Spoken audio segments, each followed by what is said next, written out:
NyanCave. Hey. Hi. Welcome back. To the dance party. Episode P3. Yeah.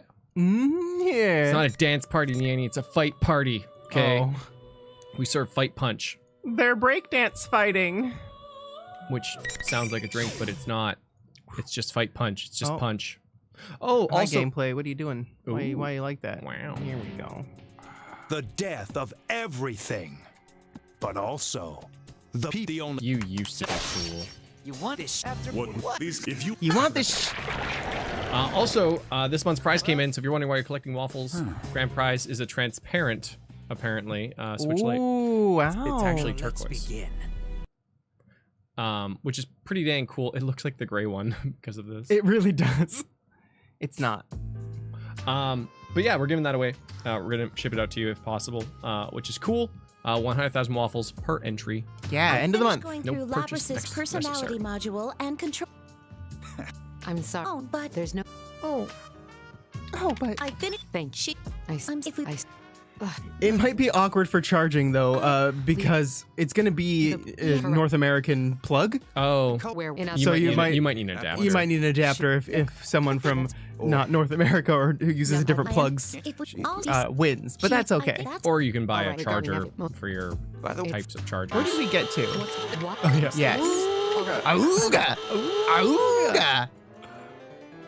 We met best girl Kikuno. She got her playlist ready. Malay. I see. Milady.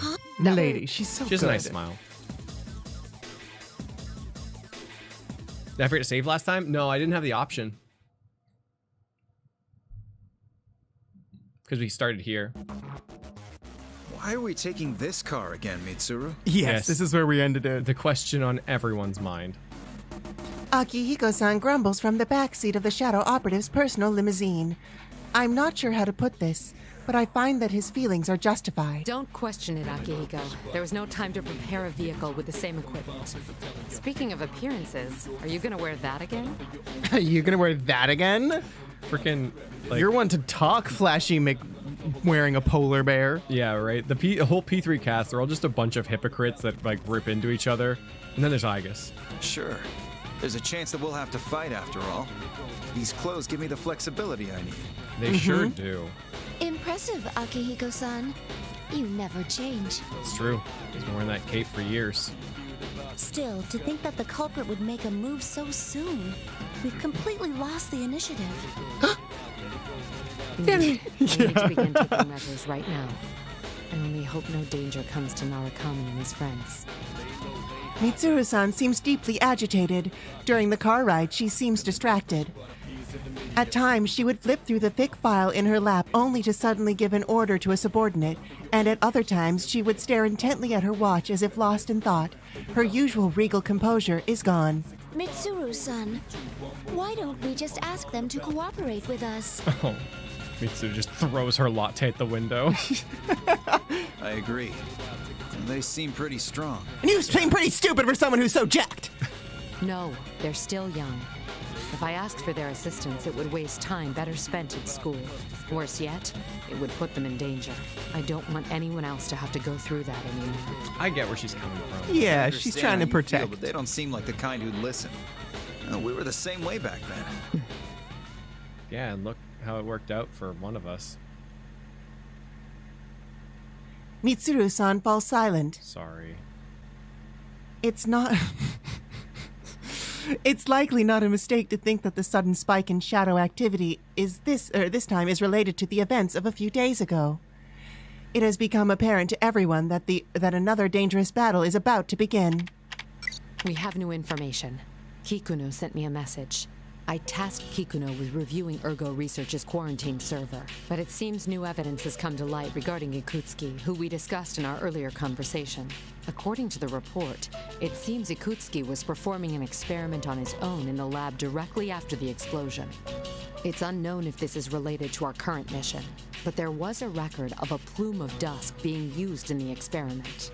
A plume of dusk. A plume of dusk, an object that blurs the line between matter and information, and is fitted into anti-shadow weapons like myself. It forms the core of our personality modules and is what allows us to control personas even though we are machines. So, what are the details of this experiment? Nothing good, I bet. Ikutsuki was... The limousine engine suddenly roars, drowning out further conversation. It seems the road we are taking has begun to climb a steep hillside. As the car takes a winding road up the slope, I can look down through the window and see lush trees along the mountainside. Wow. Huh? For a moment, I thought I sensed a shadow reading. Could it have been my imagination? Yamagishi, tell me our current location. One moment. I'm looking it up now. We're currently in Inaba Pass. We're almost at the target coordinates.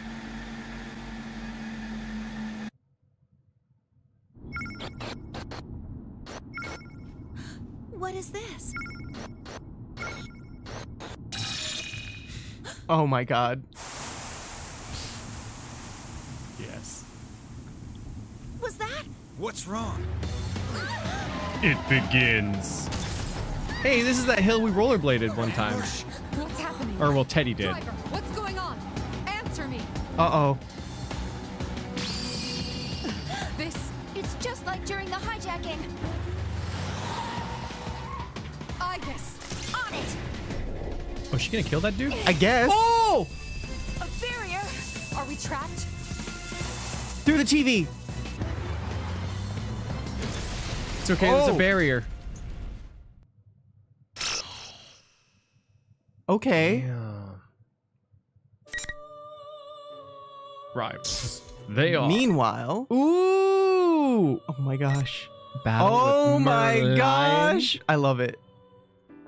Oh, Wasn't here boy. last stream, but it's interesting what happens with the higher-ups in Naoto's epilogue given what happens in Vanilla P5. Gestrid. Gekko-kan High. Filming location. I know. We gotta, don't we? Car was very. We gotta. Gotta do it to her. Oh yes. Yes. I need this in my life. Oh, Phoenix Rangers! Featherman victory! get him. She's the leader. You come to fight me, Featherman! Merlion, the evil forces have fallen! Stop here! How dare you oppose me? Minionlings, get down! Wow, you're not even a minion. You're a minionling. Oh, great shot. Strong. Oh, feather gun. Oh, feather gun too. Oh. Oh. Merlion, prepare for justice! Amazing. Don't be so sure. Oh, of course, she has to lose her helmet for the emotional shot here. Everyone, I've had enough of this! Ultimate arrow! Oh, thought we were getting the Megazord. Ooh.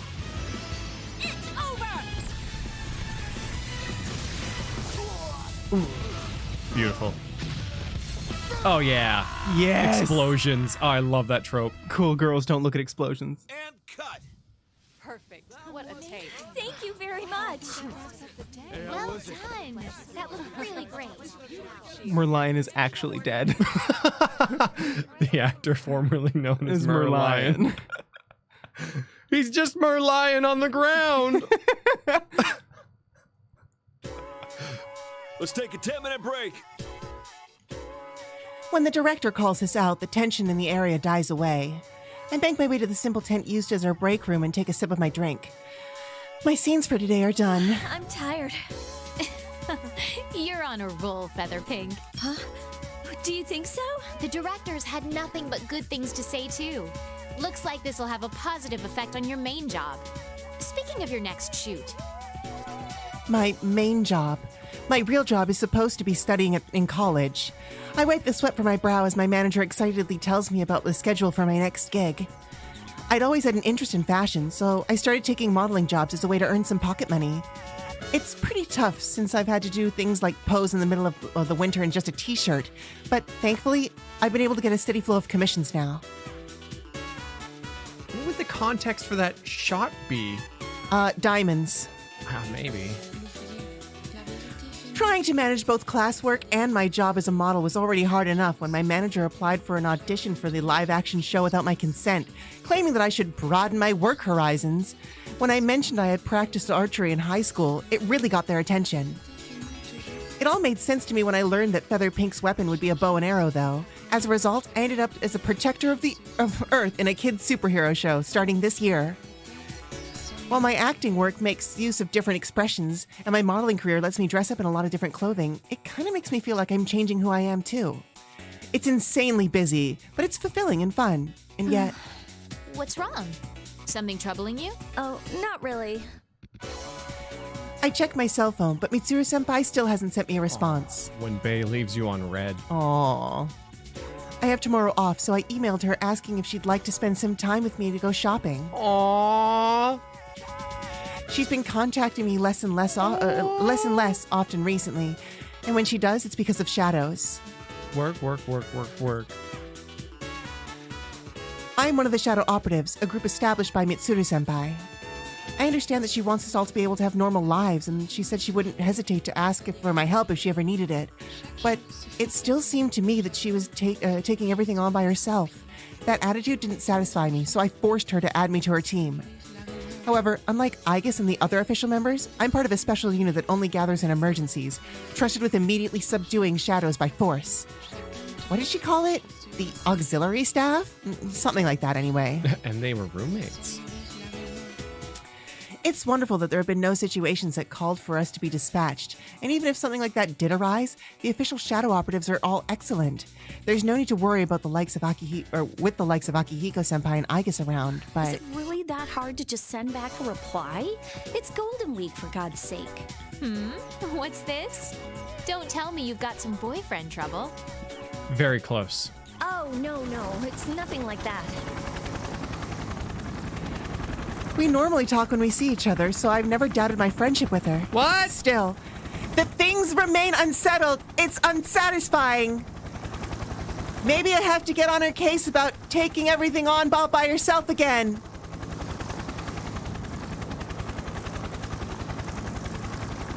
Huh. There's something loud going on outside. What? What, you're not allowed outside? What's the helicopter doing here? Is there a helicopter in this shooting script? What? Huh? They're shooting the script? As the sound gets closer, the tent's wall and roof begin to undulate with an intense wind. When I rush outside, I see the crew are all looking up and causing a commotion. No, it's not a locomotion, it's a helicopter. When I look up, there's a black helicopter descending towards the ground, dangling a rope ladder. The lady in the pilot seat sees me and gestures me towards the ladder. Oh, you were Yukari. I'm sorry. Was I? Her. Yeah, I took her from you. You've been That's Yukari fine. since the beginning. Oh, have I? Yeah. That's fine. Do you want her? No, you got it. Well, I assume that Aigis is the main character for this, so you're probably gonna have a lot of reading. I just was like a girl. I'm obviously the girl. At that moment, it all becomes clear. I only know of one person who would do this. I'm glad she came, but she's making too big of a scene. Get in, loser. We're going shopping. Actually. I love how happy Yukari is about this. I'm completely astounded by the utter absurdity of the situation, but before I know it, I'm already running towards the ladder. Oh yeah, I did do Yukari in P3, didn't I? Jeez. You've been here the whole time. The whole time. Always has been.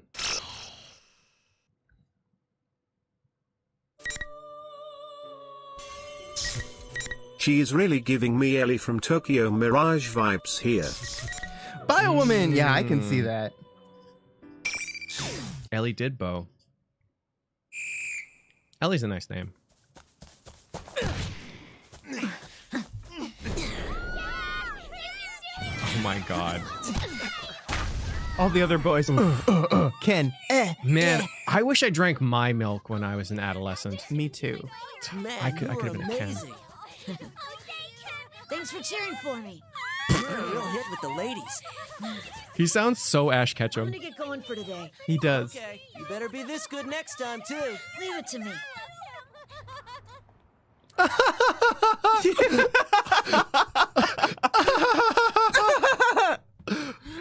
looked at me. Hey, It's the dorm. That table still haunts him. that was the same sound effect from Final Fantasy VIII for the dog. They use the same dog sound effect. 1 second. She does have boyfriend trouble before. Oh. Her boyfriend is freaking dead and a door. So thanks for that. John, I think the phrase is dead as a doornail. Dead as a door is the new door. There's some time until dinner, so I decided to leave the dorm again with Koromaru. I still think he's pretty adorable though. This Gakukan dormitory is where we live. It was briefly closed after Mitsuru-san and the others graduated. All the equipment from a few years ago was removed, of course, but with the increase of students in Gakukan, they decided to reopen the dorm. I applied for a room as soon as I heard. The reason I did was because of Koromaru.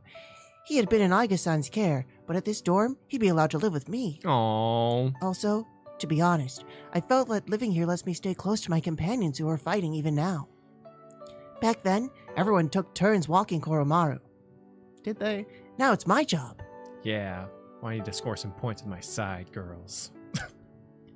The path to the nearby Naganaki Shrine is Koromaru's usual route.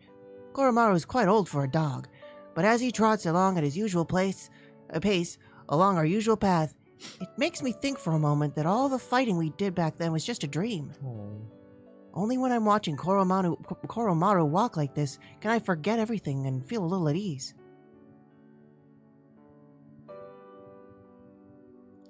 We pass through the gateway at the entrance and step onto the shrine grounds. Since it's nearly sundown, there's nobody but us at the serene grounds. I sit down on a bench inside of myself. Koromaru notices, though, and immediately rushes over to nuzzle my leg. What a good boy. It's nothing, Koromaru. Even while I'm saying it, I'm sure Koromaru can see through my words. I can't understand him the way that Aiga-san can, but even I can tell what Koromaru is thinking. I pet Koromaru as he looks at me with a worried whine, and I put my hand in my pocket to pull out Arf, arf, M-dog. the shadow operative badge that Mitsuru-san had given me. Koromaru wears the same badge on his collar. Southwest. W. Shadow Warrior. Yeah, I wonder if it's something different. Interesting. Even if she gave me this, I know it's just for show. Man, what will it take for you to have some confidence? Jesus. I bet everyone else is working hard right now. You're doing it your own way, bud. This morning, I got a call from Sanada-san for the first time in a long while. It seemed he'd just come back to Japan from a year-long training journey. Wandering the world? I knew he was the kind of person who would put himself through anything in order to get stronger, but this is the sort of thing that you only hear about in stories. Sanada-san told me that he had gone to see Mitsuru-san directly after his return to this country, but had been immediately dispatched to an emergency. Oh, Shadow Walkers in Japanese. Interesting. He's currently busy with that, so he just said that he would tell me more about his trip some other time. I know that being a shadow operative must be tough, but he seemed so excited when talking about them, so it's like I get these pent-up feelings inside. Carl says he has confidence when he's working the pole arm, Clay. Yikes. I'm a member too, you know. Well, he said pole, but I added pole arm because I think it makes it a little more subtle. It does make it a little more subtle. A member, yes, but only as part of a secondary unit that only gets called out in extreme situations. Being part of a special suppression unit has a cool ring to it that I kind of like. It's a very fancy name for bench warmer. But the official shadow operatives are each given a unique number. For example, Aiga-san is member number 5, and we don't have that. We're just auxiliary members. Please numerate me, Mitsuru-san. I need to be numbered so I know where I stand in the world. Hey, on the rugby team, getting a number is a big deal. Is it? Yeah, it means you're in the starting lineup. Oh, I see. I've never done sports, so I never understood the importance of the numbers. Do you get to choose your numbers in sports? In some, yeah. Not always. And well, I don't know if it's like an official rule or if it's just the way it's always been done, but in every league I ever played in rugby, 1 through 15 was the starting lineup and your number determined your position. In hockey, though, you got to pick your number if it was available. I always went for 16. Interesting. Yeah. I haven't been called into action yet, and I doubt that I ever will until after I graduate high school. After all, I did promise Mitsuru-san that I would try to live out my childhood as much as I could. I'm just for show, too. In following that promise to try as much as I could, I've been acting like a child on the surface. An average middle school student, studying, helping out with club activities, and even taking part in the student council. If he's in middle school, the setting for this, the first thing on the soccer team, that was at Gekkoukan High. That's Gekkoukan weird. has a middle school too. Yeah, I guess, but it said Gekkoukan High. Well, maybe they're using the field. Field, I guess. That makes sense. I'll take that. But I haven't officially joined any clubs, and the reason why is because I asked Mitsuru-san to call me for help if she ever needed me. Then what the fuck is soccer? It's a hobby. Oh, officially joined any club, so I guess he was just helping out the soccer team. Yeah. I know that no organization under the police would be able to command an underage person, let alone someone in middle school. Oh, believe me, they don't call them the shadow operatives just because they fight shadows. I'm only a shadow operative for show, and only a child for show. If this continues, I won't know when I'll ever be able to go back to who I really am. Making my life my own is actually pretty hard. Sometimes I lose sight of what I'm supposed to be doing. I think back on the words that person who saved my life left me.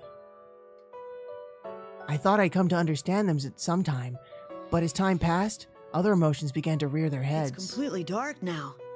We should head back home, Koromaru. I wonder if I'll be left behind like this. Would things actually be better if I just forgot about everything? But I could live with myself if I had the power to fight. But could I live myself if I had the power to fight but did nothing with it? Isn't that just like the ideal, though, Ken? To have the power to fight but never have to use it? Isn't that what we're fighting for? Exactly. I've been thinking about that a lot.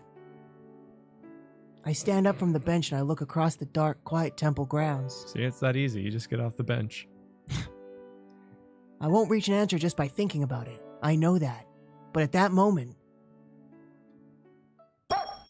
Wow, I think he actually got off the bench in this moment. Koromaru suddenly barks at me. Yep. It's been a while since I heard him bark like this. He's been getting more and more mellow these days. What's that sound? Some rhythmic noise is approaching me from up above. The wind becomes stronger and the trees in the temple begin to rustle. Could this be a ghost? Is it a ghost or a shadow? What? Russell didn't order a Shirley Temple? I look up into the sky and a bright light turns on high above. As my eyes adjust, I see a previously hidden black helicopter in the otherwise pitch black sky. It's like something out of a movie. It's a pitch black sky. A cloudless pitch black sky. As if to answer my doubts, a searchlight streams down, pinning shadows to the ground. Something's happened. That's my first thought. I don't know what, but for some reason I sense elation rising up through my body. Let's go, Koromaru. Yay, an emergency! I finally get to fight things. I grip my Shadow Operative's badge tightly, then thrust it back into my pocket as I take a deep breath. I run towards the helicopter. I love how it's like, complaining, no one needs me, I'm worthless. Da, da, da, da. Well, guess I was wrong. They'll never call me. Art assets, right? It's hard, man, to tint everything like that. Ken is literally an anime protagonist. Gestrid! Yeah, he's living out the anime protag life and he doesn't even realize it. Ooh. And he's gonna get too old and be like, oh my god, I was an anime protagonist the whole time. This is great. Labrys's dreams. Ken, I don't think having 2 existential crises before high school is healthy for you. Whirlwind! But it's what all anime protags have. Hey, I mean, if you make it through the end, I think it's better. Because you just, when you're a kid, you fall softer. Or you recover faster, at least. Yeah, because you're made of rubber when you're a child. It's true. Your bones haven't hardened all the way. As you get older, it gets harder to get back up. It really does. What's up with that? Yeah. The cost of falling becomes so high. Apparently Ken is 13 years old in this game. So yeah, he's in middle school. Japan fangirl! Man, they did not make him look 13. I remember being 13, and I was not I would have said he was svelte. 13 in, like, P3. Yeah. Wee! Thank you, Japan fangirl. Who did you pick? Where am I? Ah. Blue skies and azure oceans spread out before my eyes. Dr. Wyrie. It's gonna be. I gotta get back into it. It's been a while, hasn't it? Oh, thanks, Zero. A gentle breeze brushes my cheek as I stand on a blindingly glistening beach. The What am sun I doing shining from up here? above. Wasn't I going through maintenance at Mitsuru-san's place? And then there was one more line. I retrace my memories with a hint of bewilderment. The sound of the waves is common. Because I had been severely damaged in the recent battles, I was to undergo full repairs in the laboratory in the Shadow Operative's facility. I was placed into in a protective case, and Fukusan explained what was going to happen while Iga stood nearby. Oh, this must be a dream then. There was a 13-year-old in middle school who was 6 foot. I was like, it happens. I was under 5 foot in middle school, and I weighed, I think, under 100 pounds too. That's why like adolescent sports are so, I don't know. It's nobody's fault, but It's sometimes whoever hits puberty first wins. it's a race to hit puberty, and like if you do hit puberty first, especially if you have there's like a weird cutoff for years, and so if you're at like the end of a cutoff, and so you're technically a year older than everybody, but you're still in the year below, and you hit like puberty at an early age, oh my god, it is like the shittiest thing to see. There's like a half-grown adult among like tiny children, and he because I played hockey, and so it happens sometimes. And like, it's not all sunshine and rainbows, because obviously you can be ostracized by the like less developed children because they feel intimidated, obviously, and it's not quite because fair. you're going up, and I feel bad for the kids who grow fast too. Because it's like they just want to play. They just want to play. And everyone's a shitty kid too. You know, being bigger doesn't always make you more mature. So I don't know. It happened in my experience with sports. But it can, if it's handled properly by the coaches, it can be good, but it can also go sideways real fast. Yeah. But yeah. I vaguely remember this sensation. It's similar to something I've experienced a number of times before. Fukusan said that she would shut down my consciousness during maintenance, thus I shouldn't be able to dream. Is this random place I'm dressed like this again. Sorry. Is this a random phenomenon occurring in my reboot process, sisters? I'm wearing the uniform from Yasugami High. My arms are human arms. Since what's in one's heart can be reflected in dreams, this must be one of my desires. Still, I know it's nothing but an illusion. My arms are scissors. I understand, and I won't deny it any longer. This isn't really an appearance that I want to recall so soon after what happened yesterday. But it seems the me deep inside my heart won't let me be that way. Still, gazing at the scenery, I cease to care about such things. I take a step down towards the pier that juts out from the beach, then turn my attention to my internal GPS. Guess there's no use doing something like that in a dream. Is she pulling a kanji right now? That'd be so good.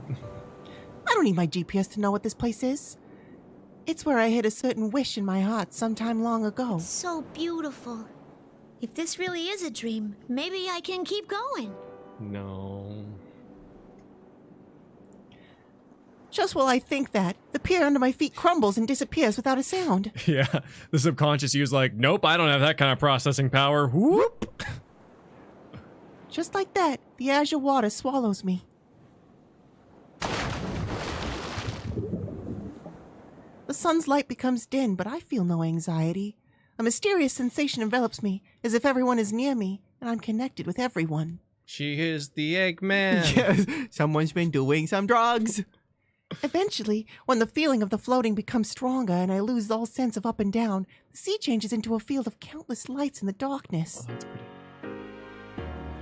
Now, where could this be? Elizabeth's like, oh, you shouldn't be here. Yeah. It seems I have Oh shit, yes! Yeah. Oh, She's just like on the toilet with a newspaper, like, huh. Well, this is unexpected. put that away. you're that misrepresent. No. Press stand? Ah, yes, Miss President. We met the other day. I turn towards the voice and see a familiar woman in a blue dress. Elizabeth. She gave me a word of caution during yesterday's battle when I had been turning my eyes away from my true self. This is an unexpected reunion with the person who appeared before me like a storm and left with the same amount of force. Yeah, right. Oh, hi. Brute force. Thanks a bunch for back then. I didn't get to thank you properly at the time. You faced yourself and overcame the ordeal through your strength alone. And the feelings of those at the scene certainly helped as well. Thank you. Still, my assistance was merely the cake under the ice. Yeah, that's the saying. Under the ice? I don't know what that means, but this place is beautiful. Where am I? Space!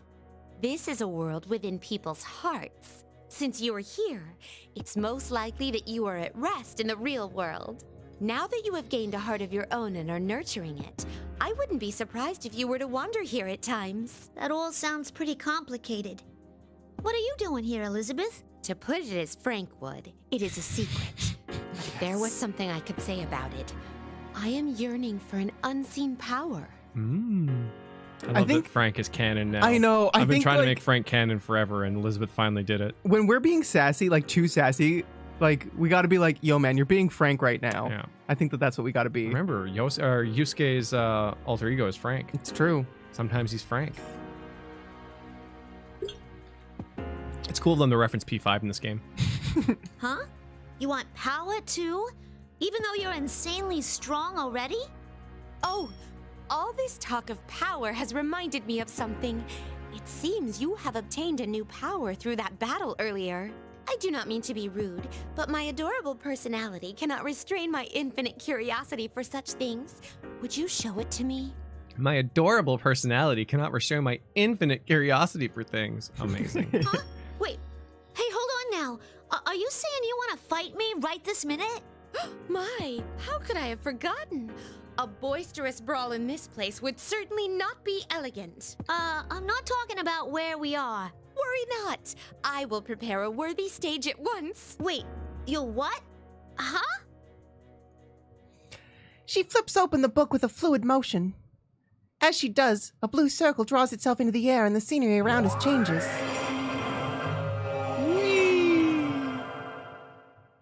Oh, well, that's in poor taste. This place. The tranquil ocean-like area changes into a familiar place. This is the announcement room at that school that I had created. Beyond the glass in this red-stained room hang the corpses of my sisters I had to destroy with my own hands. I feel a lump in my throat as the memories come back to me. I look down and see that my body has returned to its cold, white, metallic one. This is my true form. Are you a bit shaken? My apologies, but it seems we're being pressed for time. Before I can sort out my emotions, the aura I feel from Elizabeth begins to intensify. She's coming. Without further ado, here I come. Your fate is in the cards. Uh-oh, she said it. That's so unfair.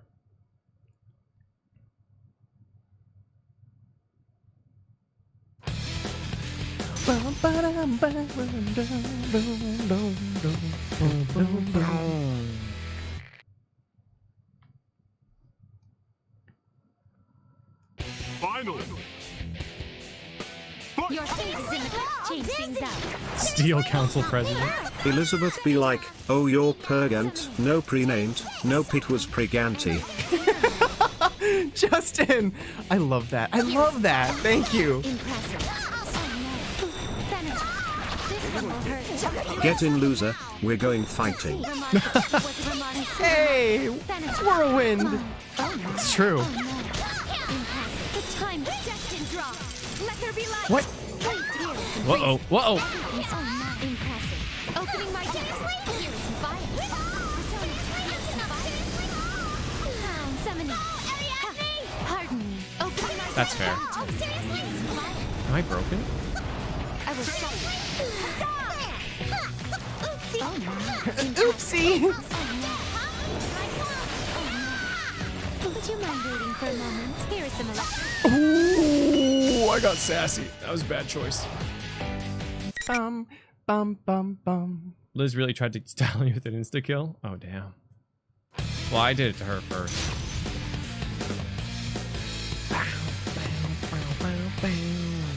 Seriously? Finally.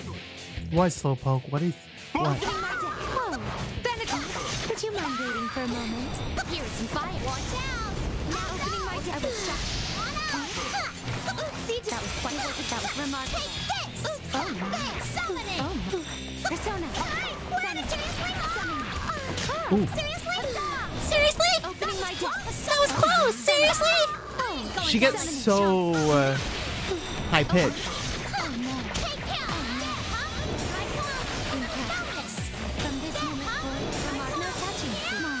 Oh no. Oh no. Impressive. All yours, everybody! It's time to be judged. My persona.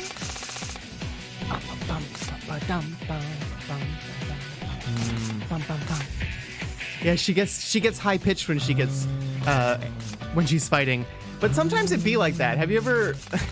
I get high pitched when I get like upset.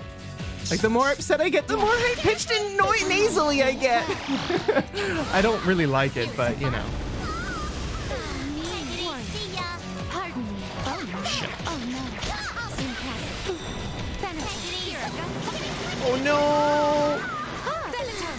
Opening my door. Your Wait. fate is in the Shit, it was back.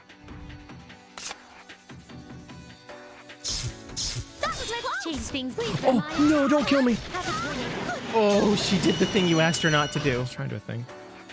PJ, you must be upset a lot. Oh, burn! Damn. I don't know what you mean. I'm not upset. Sorry, I'm just messing around a little bit.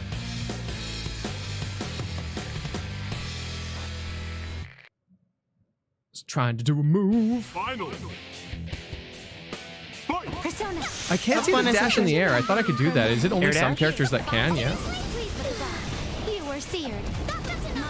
Ooh, hey. Please be careful. Oh Backing up. I will shut them. Please do not. I know, PJ. Impressive. Your fate is in the call. Your fate is impressive. Impressive. I see. A destined draw.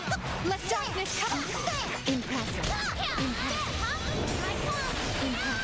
The time. This is my trump card. God of death. I think I'm dead. Whoa. Here is an electricity. Summoning. I see. Your fate. What? She blocked her chain hand. Your fate is in hands. What do I do after chain hand? No touching. No touching. No touching. Got her. Yeah, not as exciting as I would like, but I can still air dash. It wasn't working.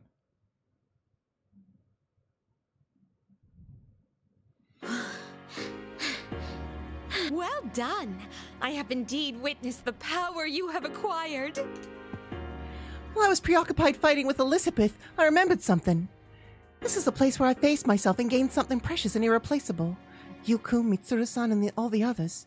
Imagining their faces causes a mysterious strength to well up within me. Have I gotten stronger? Girl, you buff AF now. Mm-hmm. Elizabeth smiles. She calmly returns to the conversation we've been having. Whether you can accomplish your wish and your heartfelt promise is up to you. If you can't do it, no one else will be able to do it for you. But from a different perspective, that means that anything is possible depending on you. Don't you think it could be perceived that way? If that is correct. Oh, sorry. Though, it would be most important to prioritize overcoming the ordeal that is coming your way. What? Huh? What ordeal? Right. Isn't this just a dream? The ordeal that has made itself known quite close by. I bid you good luck. Wait, hold on. What's this ordeal you're talking about? What do you mean?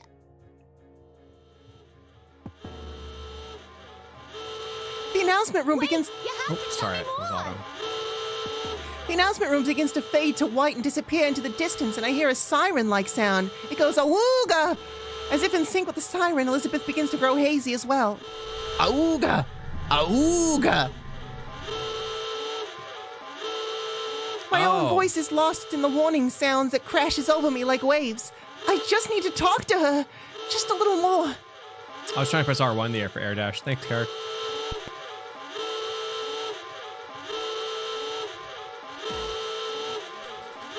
The moment after everything goes white, the laboratory appears in my vision. An ear-piercing wailing sound fills the air. Is this a real world? Finally up and running. Seriously, I am terrible with machines. I look towards this voice I can barely hear because of the sirens and see an unfamiliar man in a black pinstripe suit. The man looks frustrated as he fumbles with my case, disconnecting the wires leading from the terminals to my body. So how about it? Can you move? Who are you? I'm Kurosawa, a police detective. Oh, do you know what a police detective is? I can't hear a word you're fucking saying, bruh! Kurosawa, I have no memory of this man, but for some reason, I recognize his name. This must be the information that was inserted into my knowledge database. Beginning personal scan. Matching iris and voice print. Identified. Detective Kurosawa. Are you with Mitsuru-san and them? Something like that. As far as I can find in the database, he seems to be a person who can be trusted. He has a long history of private and public interaction with Mitsuru-san and the other shadow operatives. I'll make this quick. There's an emergency. The car that Mitsuru Kurijo was in has gone missing. Mitsuru-san? What do you mean? An emergency? She's missing? Only after hearing this do I pause to re-examine my surroundings.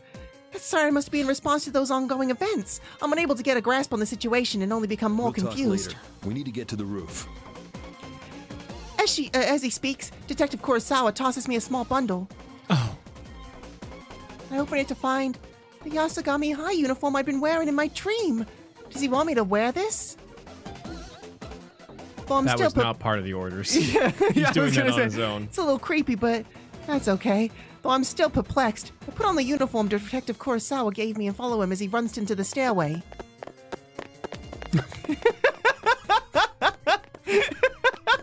That's good. Oh, we're running. I see he has his gun drawn as we bound up the stairs, and I desperately ask him the questions boiling in my mind. Are Mitsuru-san and the others okay? Who took them? Go quietly. We've got to hurry here. We were being pursued, too. I'm taken aback for a moment. The shadow operatives may be part of the National Police Agency, but their existence has been kept hidden from the civilian population. This lab's very existence should be hidden from ordinary people, and yet it's been attacked? Hey, I could... Don't. The ones coming after us are human. On top of that, they're from public safety. This only confuses me even more.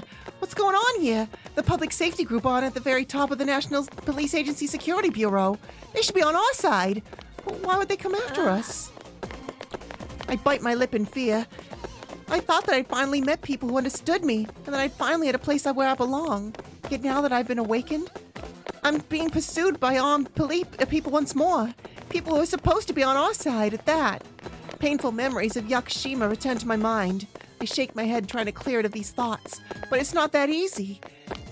At that moment, Detective Kurosawa speaks up as he can see through my emotions. Tough, but bear with it. That's how you live, by fighting. His words snap me out of my reverie. That's right. This world isn't always filled with things like this. There are people who understand me and accept me, and they're all staying right by my side. Had I not made my own decision to protect these people? Kurosawa-san. Say, want to take a shortcut to the roof? Yeah, we've only been walking for like so many floors. With that, I pick up Kurosawa-san and run ahead. I'm gonna do everything I can. What are you... Princess Carrie! I jump and ignite the boosters on my back and then kick off the wall. Yeah. It's a bit of a rough move, but I've determined that this is in our best interest to proceed as quickly as possible to the roof. Here we go! Whoa! Did she just Mario out of that? Yeah, I think she Here did. we go! Yahoo! Yahoo! Whippy! They're both from New York. Kinda. Area. And we shoot up at the staircase at the next landing. No, that feels offensive. Where I kick the wall and send us up flying through the staircase in the opposite direction. I repeat this a number of times, rocketing us up to the extremely long staircase and allowing us to reach the door on the rooftop in less than a minute. You've got some nerve. Sorry, but... It's fine. Looks like I can trust you to get things done. Detective Kurosawa seems pale, but he still stands up and I see the strength of will in his eyes as he speaks to me. From here on, this is a battle that only you can fight. When he opens the door slightly, the chilly air from the outside rushes in through the gap. Putting their lives in your hands. Kurosawa opens the door fully, and the wind whips the door open. No, Zero. We lost our Marzia. Wow, they're fast. Go on. Go now! Why can't we take him with us? Was that Yukari? Gotcha. Damn. Okay. Kikuno-san, let's go. Kikuno's god tier pilot. Mm-hmm. I love her. Guns. Looks like we managed to get away. We got out in time. It's nice to meet you, Labris. I'm Yukari Takiba. Oh, yes. I'm Kanemata. Wow, so it's true that you're like Aigus-san. Oh, and this is Koromaru, huh? A dog? He's not just a pet. Koromaru might not look like it, but he can fight as well. Beginning personnel scans. Everyone on this helicopter seems to be a member of the Shadow Operatives. According to this new data I was given during my repairs, they're all Mitsuru-san's friends since high school. These people are all comrades who have fought alongside Mitsuru-san and the others. Takeba-san? You're dressed in a kinda interesting way. Says the robot in a sailor outfit. Yeah. Or a sailor school uniform. Huh? Oh, this? Yeah, I got picked up suddenly for my job, and I didn't have any time to change. I bet I'm never gonna hear the end of this. No. Rocket. Also, you can just call me Yukari. I hope we get along, Labris. But to think that organization would come after us now at such an important time. If Kurosawa-san hadn't gotten that tip, we'd be doomed. Hey, right. What's going on with those guys?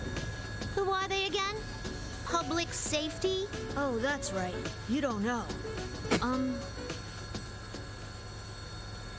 Kenkun politely explains the situation to me. Some people in the public safety department don't think well of the Shadow Operatives. When Mitsuru-san and the others went missing, public safety took advantage of this confusion and attempted to take control over the Shadow Operatives' headquarters. They've been trying to remove Mitsuru from her position and showed up at the lab in an attempt to confiscate me for evidence. To move this quickly after she disappeared, though, public safety must have had some way of knowing what was going on within Shadow Operatives. They say Mitsuru-san set everything up. She would never. I can't understand it either.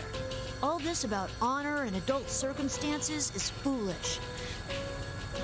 Ken is quite funny because he seems to want to be an adult so, like, badly, like, very quickly, as, you know, many kids do. But then he also hates adults. Yeah, I but think there that's are a feel, some like a people in mood. public safety who don't agree with that. Or else Kurosawa-san wouldn't have gotten that anonymous tip. Oh, that reminds me. I wonder if Kurosawa-san's okay. Koromaru says that he's all right. Huh? Can you understand dogs too, Yukari-san? Well, no, but I've known Koromaru for a while, and that just seems like what he's saying. I'm sure Kurosawa-san will be just fine. She can understand dogs because she's a certified bitch. I'm sorry. I'm sorry. I'm not gonna get behind that. Koromaru-san's white fur reminds me of something. Snowy, my friend who I met on that southern island. I can tell from Yukari-san's words. I'm sorry. All the other people in here, this helicopter know each other very well. So where are we going now anyway? We're gonna go look for Mitsuru-san and them, right? I'm sorry. Have waffles, I'm sorry. It looks like there was an increased shadow reading someplace called Inaba, and they were headed there. We'll go that way for now. Inaba. That's right. This could be a continuation of the events from yesterday. An ordeal. Elizabeth's words from my dream echo in my mind. So gloomy. I'm sure Mitsuru-senpai's fine. She's got Akihiko-senpai, Fuka, and even Aigus with her after all. Oh, right. You're Aigus' sister, aren't you? Yeah, that's right. I was made just before her, though. You seem so stiff. You don't need to be so polite with us. I heard that you were an earlier model than Aigus-san, but you don't seem less advanced at all. You seem perfectly normal. Do you fight with that axe you're carrying? Could I touch it? That's rude. Me saying that's rude. Yeah, right. The two of them are interacting with me quite normally, even though they know I'm a machine. Even though they know what must have happened in Inaba and about my past. That acceptance makes me happy. Koromaru-san is gazing intently at me too. Yukari-san, have you been able to make contact with Yori-san? A voice from the cockpit interrupts us. Kikuno-san, Mitsuru-san's maid and girlfriend, is in the pilot seat. She seems demure, but if she can pilot a helicopter like this, her skills seem to know no limits. But I've been told that Kikuno-san isn't a persona user. Isn't it dangerous for us to come with us like this? I completely forgot. Hold on a sec. Yukari-san pulls out his cell phone. It seems that they're trying to meet with Junpei Iori, another part-time shadow operative, and also a fellow comrade since high school. While Yukari-san's on the phone, I decide to ask Kikuno-san about the doubts I have. Sakawa-san, you're not a persona user, are you? Please call me Kikuno. And no, I only have the potential towards the dark hour. Oh, I didn't know you had that. Even the maids in the Kirijo family are amazing. So that means you can't fight shadows, right? Then ain't it dangerous for you to come along? If I have the correct information, then the grotesque monsters known as shadows, our enemies, can only be defeated by people who can use personas.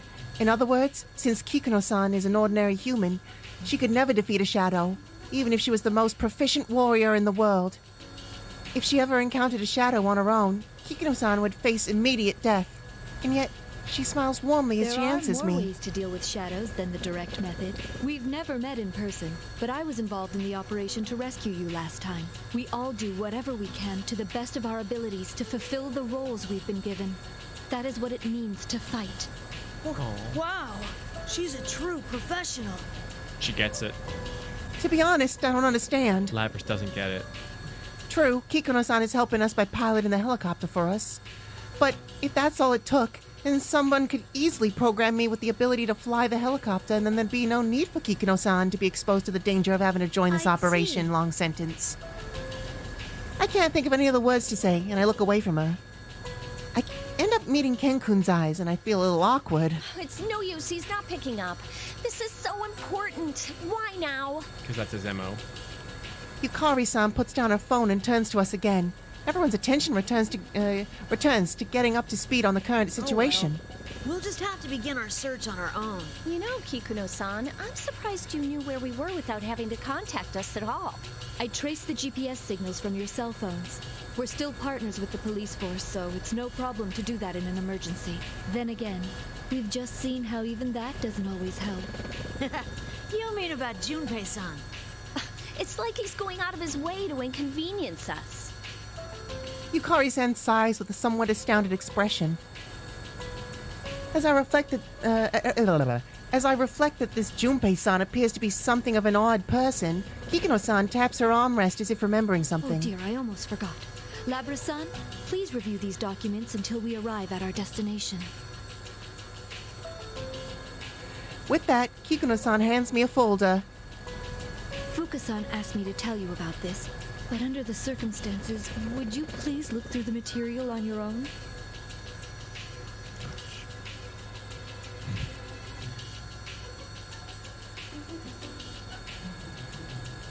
And Slim, thanks for the donation. Yeah, Nier was a really awesome game. There's a little too much information in that donation, so I deleted it. But thank you. I'm gonna write your name down, and we're gonna do that. As I flip through the documents in the thick file, I notice that certain names appear again and again. Mitsuru, Akihiko, and the names of everyone else here. What is this? It's a summary of the activities that took place 3 years ago. 3 years ago? You must mean... I see. Whoever's behind what's going on is definitely connected to those events. 3 years ago refers to the incidents leading to Mitsuru-san and the rest meeting one another. I haven't had the chance to go over it in detail, but supposedly it's the case that became the impetus for Mitsuru-san to establish the shadow operatives. And the bonds that they have formed among each other. They were nurtured through the battles that they took part back then. Such deep connections look radiant to my eyes. I decide that it's important that I learn more about what happened, and as important as learning more about who, or whatever, is behind the events going on now. If I just wanted information on it, I could easily just transfer that data directly into my memory. But by actively reading it like this, will I be able to understand what happened? Her thoughtfulness of treating me the same as a person makes me happy. Kikuno-san glances at me once more and nods slightly, as if in approval. I think it looks good on you. A proper appearance is important when going out on a grand stage. She's such a mom. She's like, ooh, honey Reed. Oh, you look so cute in your little outfit. You're gonna have such a good time with your friends. Does she mean the uniform I'm wearing? Oh, I get it. She must have been the one who prepared the Yasagami uniform that Kurosawa-san gave me. Her sudden compliment is a little embarrassing, but I can't help but smile. I mean, this uniform, to me, is my proof of my connection to Yukun and his friends. Thanks. Oh. Kikuno-san reacts with a small smile, then produces some other items. Yukari-san, Ken-san, I have acquired evokers and suitable weapons for you.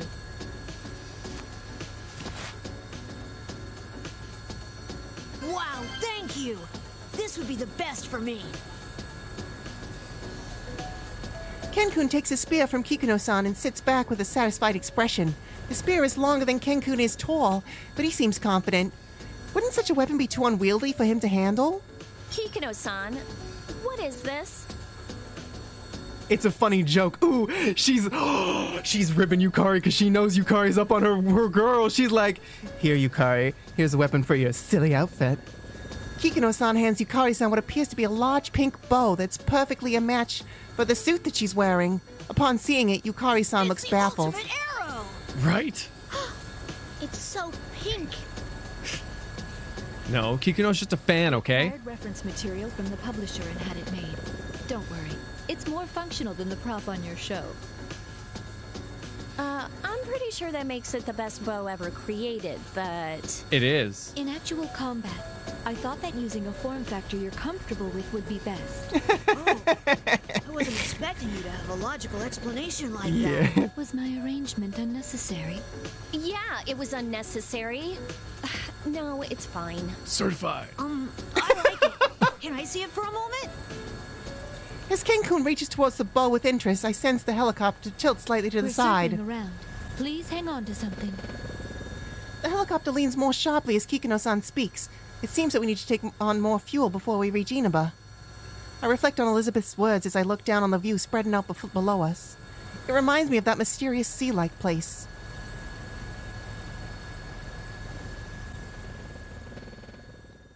I'd be thrilled if I got a functional prop for my costume. Thrilled. The air in the helicopter is heavy. Upon reaching the last known location of Mitsuru-san and the others, we immediately saw that the guardrail's broken, as if a car had smashed through it. It's probably nothing. We looked down the cliff and discovered the black vehicle below, unmistakably Mitsuru-san's limousine. There were no skid marks on the road that indicated braking, and the car's body was seriously damaged. It appeared that it had been going at a very high rate of speed when it hit the barrier. Everyone pulled in an instant, and we were all at a loss for words. But the driver was the only person in the vehicle. And though he was injured, there were no traces of blood from anyone other than him. We wondered for a moment if the others had been able to leave the vehicle of their own. But if they had, they would have tried to jump. Contact us. Jump! What? Blurp, blurp, blurp. Contact us. It also seemed that they left an unconscious and injured man behind. Furthermore, there were no footprints around the vehicle at all. They did go through the TV. They did go through the TV. We did another search for that GPS signal, but there were no signs of their whereabouts. That left us with only one I conclusion. hate to think about it, but does this mean that they've been captured? Let us be optimistic and assume that they're still alive. If they were captured, then the enemy values their lives and will do no harm. We do have a chance. I carried the injured driver from the bottom of the cliff back up to the road. Kikuno-san requested a vehicle to transport him to the hospital under the Kirijo family's care. Kikuno-san made this decision, since we wouldn't have been able to explain what had happened to a normal ambulance. Also, it's possible that the people from public safety would take him away if we had reported this to the authorities. Kikuno-san asked the personnel who arrived with the transport to try to ask the driver about what happened when he regained consciousness. That will likely be difficult, however. If this is similar to what happened last time, the driver would have no memories of the events, much like the people who captured me and transported me to Inaba last time. However, there's no guarantee that this is the same thing that happened to the limousine driver. Not long after, we were back in the helicopter, which takes us to where we are now. To be honest, Everyone's at a loss about how bad the situation is. Ken-kun tries to change the topic in an attempt to divert us from our worries. It's amazing that you know how to pilot a helicopter, Kikuno-san. I heard that it's hard to hover in the mountains. Did you train for that? Only a couple of years ago, but I have taken part in an assault operation involving a helicopter. You were in an assault with a helicopter? Where? In Just the a high sky. school dormitory. Oh. Huh? Oh yeah, I remember that. I decided to learn how to pilot in the event that if someone attempted the same move, I would be able to respond properly. My understanding has been renewed. It seems that being a maid is a very serious and difficult occupation. Oh, damn. Well, I finally got in touch with Junpei. I don't know why, but he's already at Yaso Inaba's station, so I told him to stay there. In any case, we should head to Inaba too. We might find some kind of clue there. Mitsuru-san's group had gone missing before sunset, and it's almost midnight now. Whoever did this must be the same person who kidnapped Labra-san. It's unthinkable anyone else would be able to do that. The question is what he intends to accomplish by kidnapping them. Ken-kun flips through the reports on the events of the case up until now, seemingly lost in thought. What is to be gained by kidnapping Mitsuru-san this time? At that moment, heavy static flickers across the video displays within the helicopter. Rivals. They are. The strong win. While the weak disappear. Tonight, we will witness the hottest battles in all history. The goddess of victory is waiting to descend upon the ring. P1 fans, Are you ready? Are you ready? Banned. To let loose and all out war! I actually did forget for a moment that this is like events prior to what happened just previously. Yeah. The previous P1 Grand Prix have returned for another tournament, right on the heels of the last one. These warriors will create another legend here at the world-shattering P1 ring. These are battles of honor, battles of will. Sparks will fly. Some fight for pride, some fight for glory. Will this be decided by pure muscle, or will a battle of wits determine the outcome? Break out your face. Kuma. It actually says Kuma there. That's funny. Who will win the title of champion? Who will be crowned with the winner's wreath? Whose tale of glory will resound for generations? All that remains are the dreams of the warriors. As the Grand Prix plunges into its final chapter, the P1 climax is barely getting started! Hey. Kuma. Daddy's dead.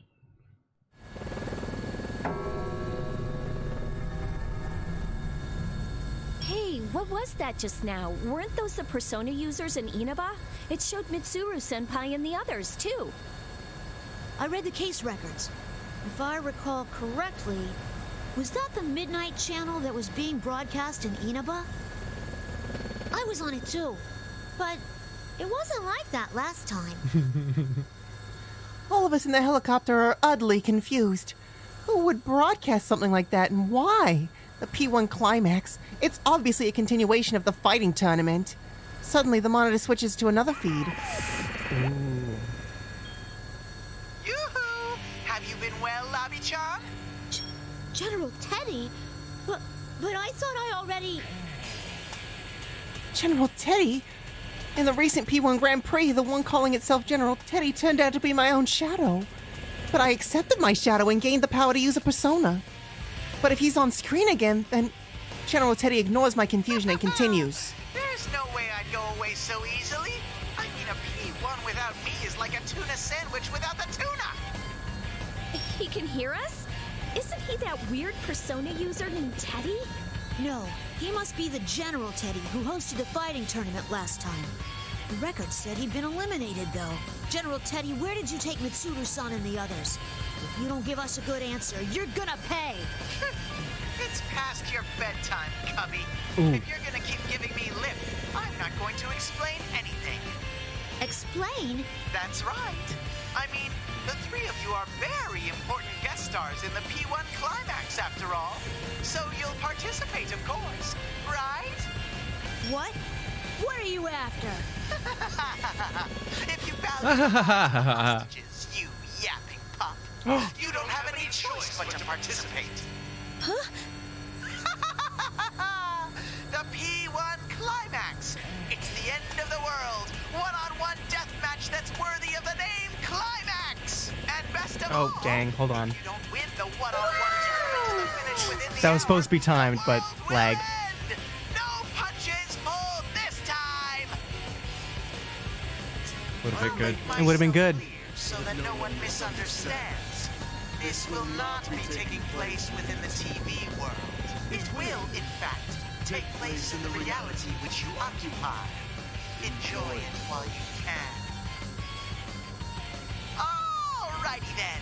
Time to show off how that special stage is going. Yeah, I think The I video figured, feed switches to something else. I think I figured out one of the last things is like bugging my neck. Yeah. It's my monitor, even though it's at the highest. I already got a new mount for it, but I like look slightly down. I think it'd be a lot better if I looked like a little more up. Basically where yours is.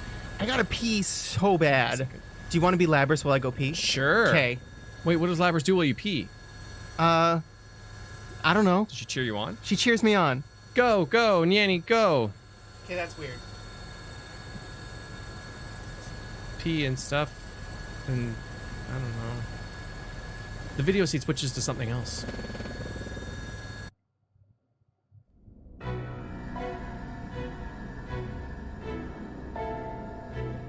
Is Fuka wearing a full-on dress now?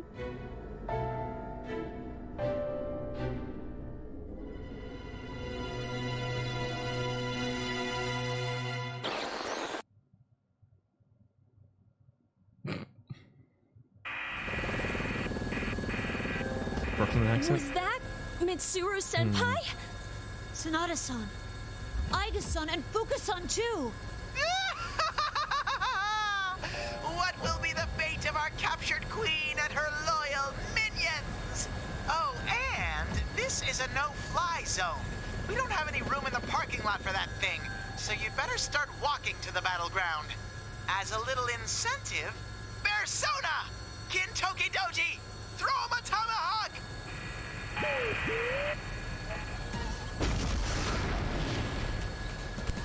What a well-suited persona for this.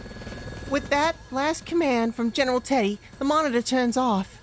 After a moment of silence, Kikuno-san shouts from the cockpit. See, I can do the accent. An alarm? No. There really is a missile coming our way. Evasive maneuvers. Brace yourselves. A missile? Ah! A missile? Ah! I love a missile. I'm such a big fan. Yeah. As soon as Kikuno-san shouts, the helicopter makes a sharp turn and we're all thrown to the side. Should have been wearing our seatbelts. There's a deafening roar and the helicopter shakes madly but recovers. Are we hit? It barely missed, but there's a good chance that it will still detonate. It was still detonate. It exploded! Wait, it's a firework? Sassy! The moment after the explosion, General Teddie's face was drawn in the night sky with colorful sparks. Beautiful. It even managed to capture his image, taunting us with his tongue sticking out. Oh, I see it. Wow, I saw it totally different. I saw him giving like a thumbs up. No, he's It was pulling, like I thought it was like a yeah. he's pulling his eyelid down. That whole thing. That's such an interesting, Japanese thing. Oh yeah. Like the pulling of the eyelid down. Yeah, I don't know. I don't know the origin of everything. But I saw a big smiley face and like a pointing. I thought he was like, yeah. You're gonna fight each other. But now I see the tongue out. He obviously missed on purpose. It was most likely fired from the direction of Inaba. That is not funny at all! Is he trying to start a war or something? Wait, what is that? There's something in the distance. It's huge! Oh, Yukari-san points towards the shape of a gigantic building stretching towards the sky. Something red is writhing around that bizarre structure, trying to envelop the town below it. It's red fog? Enhance. Kikuno-san adjusts the monitor that had just been displaying General Teddie's laughing face to show us the enormous structure up ahead. I notice Yukari-san and Kenkun both tense up when they catch sight of it. Way. This is just like Tartarus. Searching data for Tartarus. Results found. A labyrinth that only appears during the dark hour, and a breeding ground for shadows? It was also a place where a powerful being was going to descend upon the world and bring destruction. The documents in my hand have a page dedicated to it as well. What I read there confuses me. 3 years ago, when Mitsuru-san and her companions were in high school, something happened there. All I can gather is that they fought desperately in a tower called Tartarus that resembles the one outside. As the red fog grows thicker, the building that Kenkun and Yukari-san referred to as Tartarus begins to disappear from our view. I'm sorry to do this, but I have to withdraw before we're shot down. But we've come so far! If they fire another one at us, I won't be able to dodge again. Even if it's only a firework, a direct hit can still bring us down. Hold on, Kikuno-san. Can you drop low enough somewhere so we can get out? There's no way. If we land, we'll be sitting ducks. No, once we're out, you get out of here. You don't need to land. What are you saying? Please, do it. Don't worry. Remember, General Teddie asked us to come on foot. We'll manage somehow. Understood. I'm looking for a landing site. There appears to be a large shopping center nearby. While dodging explosions from missiles flying mercilessly towards us, the helicopter nosedives, plunging us towards the ground as we move closer to Inaba. Labra-san, please take this. It may be of use. It contains the data that was taken from the Ergonomics Research Laboratory's top-secret files. The creator's name is Shuji Ikutsuki. Is that a Sony memory card? It is. It's cursed. What an obsolete piece of tech that Do you never needed to remember? exist. Do you remember when it was just memory cards came in all like random kinds of sizes? Everyone was trying to get it up. was a race, man. They were trying to take the market. SD obviously won. That was the worst part, was that the race was like obviously over, but then Sony kept trying to force their proprietary bullshit. It was like, you've lost. Give up. You won VHS. I don't want to spend 10 times more for your card. Yeah. That holds far less. Bullshit. Yeah. Why is it so long? That's how the originals were, actually. I might have one lying around somewhere. Yeah, memory stick duos were long. Yeah, they were just like that. And then there was like the smaller ones, and there was an adapter for them. I think they were used in the original PSP 1000. Yeah, PSP 1000s had memory stick duos. Yeah, and then the minis, or maybe just memory stick, I don't know what they called them, but the 2000, 3000s used the smaller ones. I don't know if the PSP ever used a standard SD. But yeah, they were not great. Oh, Betamax was Sony. They won Blu-ray. Yeah. Betamax was superior, but because adult videos were like VHS, that's what did it. Sony lost the Betamax VHS battle. Yeah. Vita memory cards being $100. Yeah, it's so brutal. And I don't even think you can get adapters for like SD to memory stick. I don't know. Shuji Ikutsuki. That name was also in the documents that Kikuno-san had given me. He betrayed Mitsuru-san at the last moment 3 years ago, and revealed himself as an enemy. Ha ha ha. Ever since the death of Koetsu Kirijo, the patriarch of the Kirijo family 2 generations ago, this man took the lead in all the dangerous events relating to the shadows. That is how dangerous this man is. But the documents also say that Ikutsuki took his own The life. file name was Project Puppet Master. I'm not entirely sure if that's a code or a description of the project. Puppet Master? Could that be something to do with me and Igus? I was only able to decrypt a portion of it, but it seems to be data on an experiment involving a plume of dusk. They might have come down at that point, Jordan, but like there was a time where Sony memory cards were So expensive. Like, yeah. they were, like, I remember trying to get one for my PSP and being like, are you serious? $80 for this? For like 256 megs I or something. know. Josh says you could use an SD adapter if you jailbroke it. Not that I know anything about that.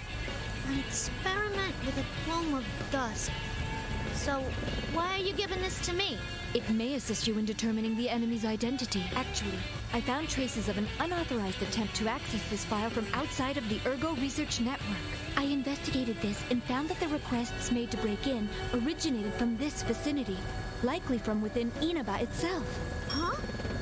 So someone in Inaba knew about that research before all this started and was looking for it? Nanako. Kikuno-san nods silently.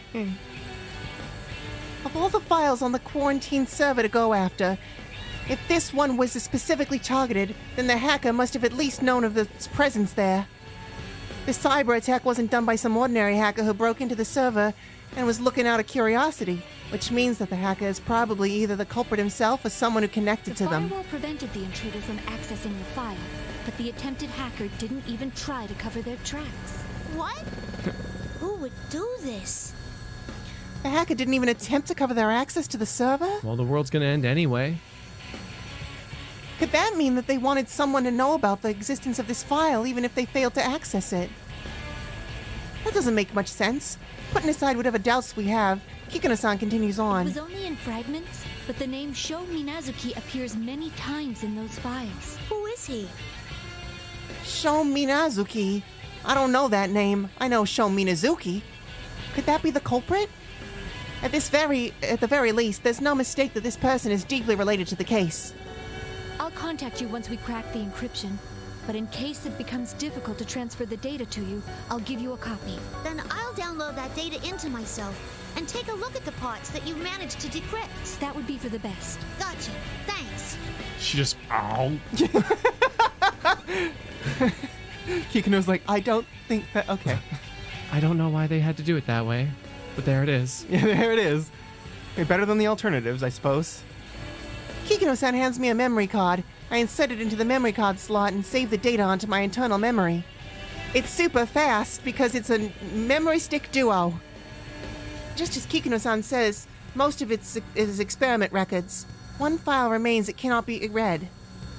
Yeah, I think the Sony cards did read a bit faster than SD, but it didn't justify the cost at all. No, never. If they had a better cost, they could have done it. Project Puppet Master. What's in that file? Oh, the slots in the headbands are memory card We'll slots. be over at Junes Shopping Center in a moment.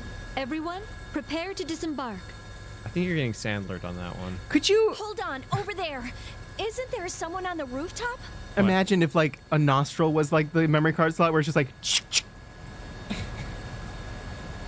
Allergies? No, data download. Data download. We peer into the distance. So you can play PSP games on Labrys? No, just Skyrim. Beyond the haze of the red fog is Inaba's largest shopping center. My search reveals that the place belongs to a chain called named Junes. I'm having trouble, sorry. A blurry figure can be vaguely seen on the roof. Yukun?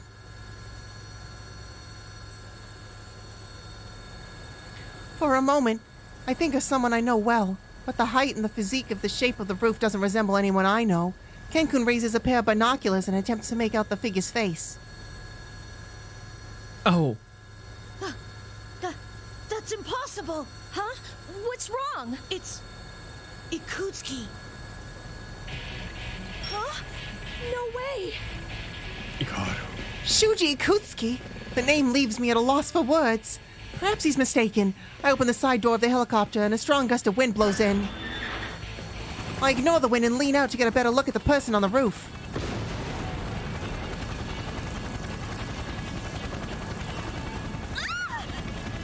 The helicopter is suddenly attacked from an unexpected direction and the vehicle sways alarmingly.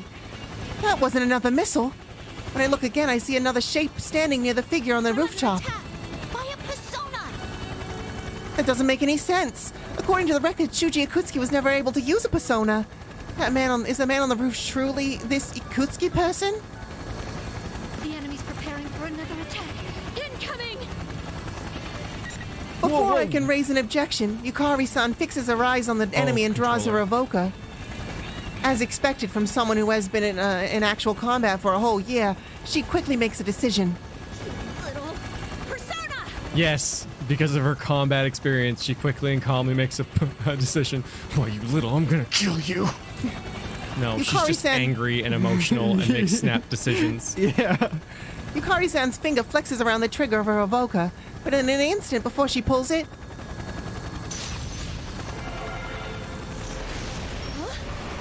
Yukari-san's persona appears, creating a whirlwind around the helicopter that repels the shadow attacking us. What? I didn't even use my evoker yet. Never needed them. Seeing Yukari so bewildered sent chills down my spine. Being able to summon a persona without the necessary tool to aid in summoning, Yukari-san and Akihiko-san reported a similar unpleasant experience when inside the TV world. But this isn't inside the TV world. As outlandish and threatening as the situation is, there's no doubt that we're in the real world. General Teddie's words come back to me. I'll make myself clear so that no one misunderstands. This will not be taking place, but it will, in fact. Don't tell me! This fog that's enveloping the town is the same fog on the other side of the TV? This is really fun. What was that? A new voice suddenly reaches my ears. Who was that? I look around in bewilderment. Did anyone actually talk? Am I hearing things? Kenkun's shout breaks my concentration. He's winding up for another one. We're getting off, Koromaru. Yukari-san still looks confused, but Kenkun notices something and unbuckles his seatbelt, with his spear in the ready. By this time, the helicopter's descended close enough to the roof of Junes that people and dogs can easily jump down.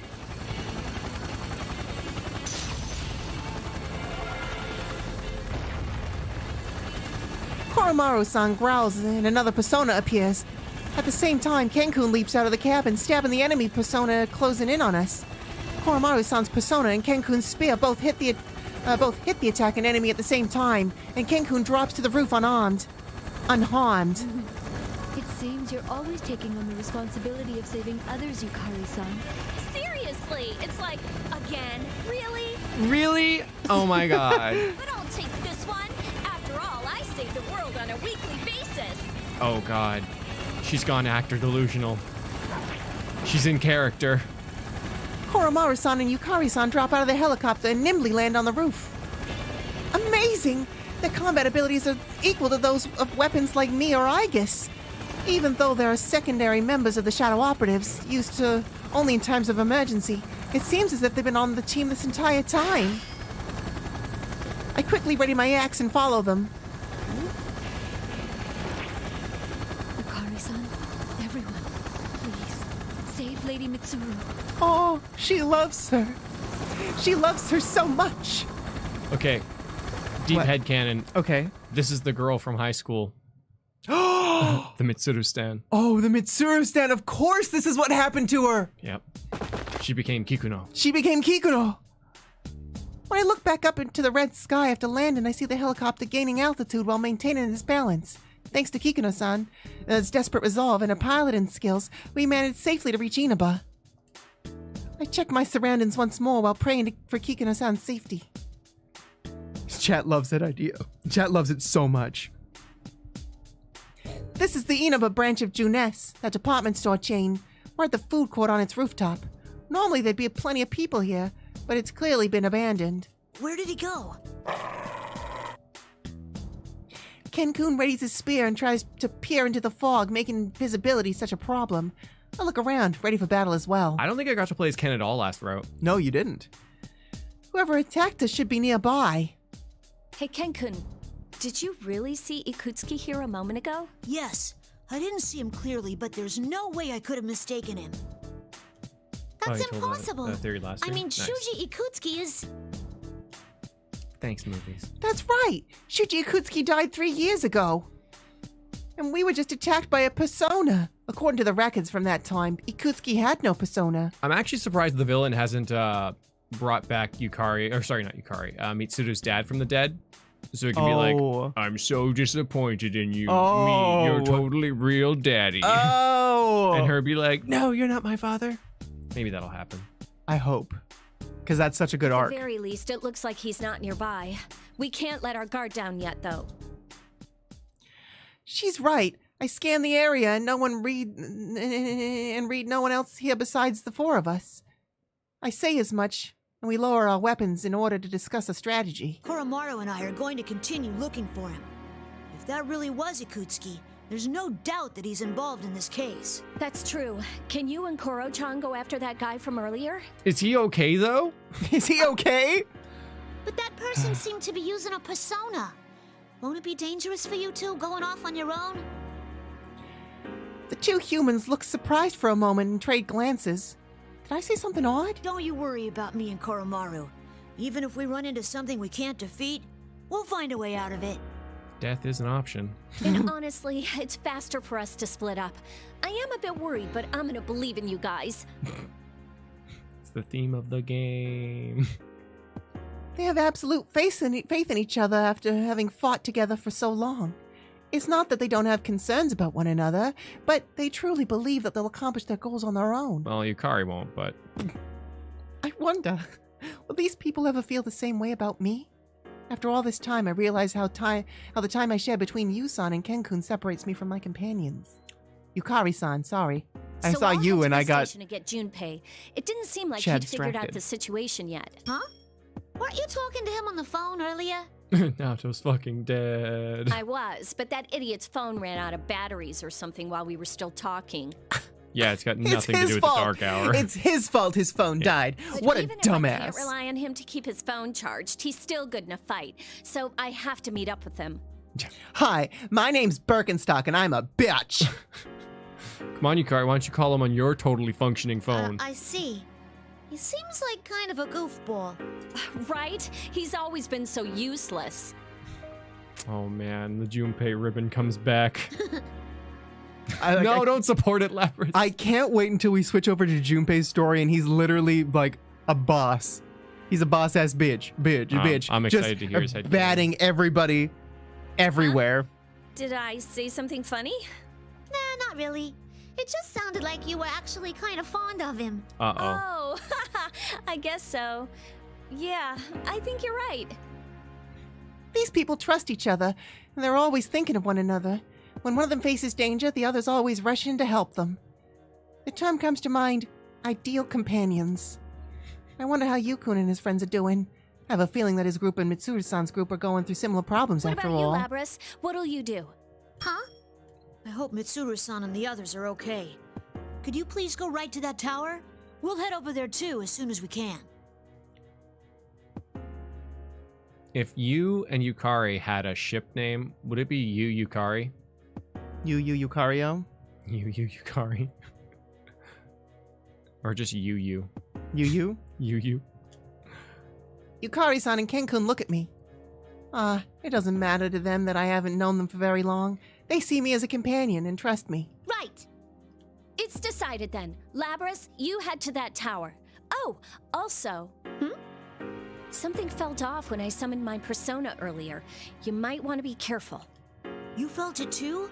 It was like, well, it felt like the evoker wasn't working, didn't it? I really wish, because they said they were shaving off pieces of their persona, right? Yeah.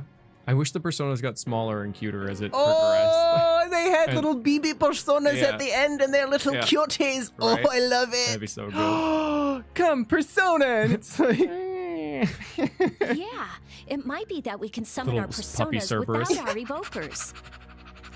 I love that. In any case, we should get moving. If what General Teddie said is true, we don't have much time to spare. Got it. If anything happens, let's meet at the bottom of the tower. Be careful, both of you.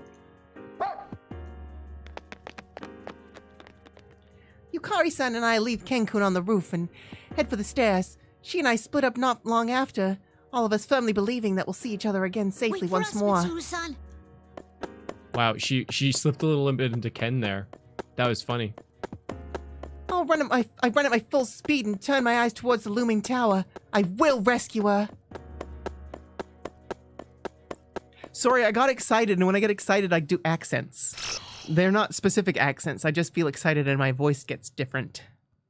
Damn, that was a long one. That was a long one. I got Wow, and that was just one? I got things to play.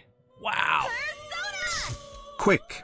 Up the 59 steps. God, I wish it was 59 steps. By a 59 woman. flights. That was before when we were running upstairs. Yeah. Oh, Junpei's dreams.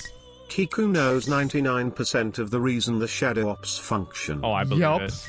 100% boohoo. She's always got swimsuits on hand.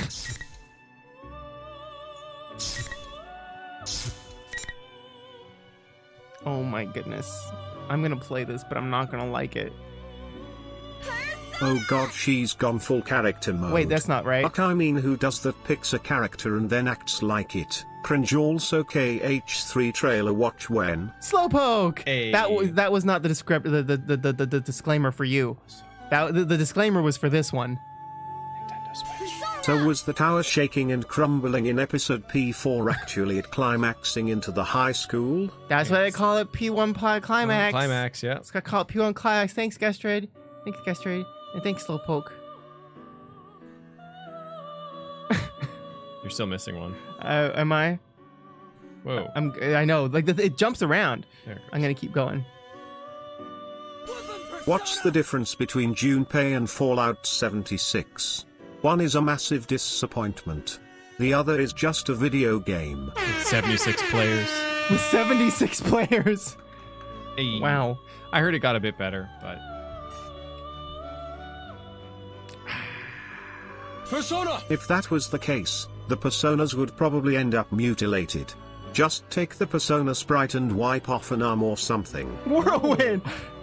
You lost your arm! I like cute baby personas instead, okay? Give me my chibi personas. I know. I mean, you're not wrong. You're not wrong, Wildcard. I'm just inventing plot reasons so I can get cute art. You've all been waiting for. Oh, wow. It's obvious who the game's MVP will be. Oh my god. Slam won it in the ninth, Junpei Iori. I like how they don't even try and make you believe this is real. Congratulate your team on winning the WBC. Thank you very much. What was going through your mind as you entered that batter's box for that last at-bat? My only thought was how I would lead my team to victory. So that it's is your not a great regulation focus that bat. led to this result. Still, that was an amazing home run. 4 home runs. Say is I got lucky with that hit. That swing at the critical moment. Persona. I was so excited I almost forgot to give the play-by-play. The ball went a lot farther than I thought it would. I'm very pleased with the result. I love sports interviews. You're so modest. No You wonder hit that ball. they call you the I sure did. slugger, Junpei. By the way, is there anyone you'd like to dedicate this victory to? Yukari.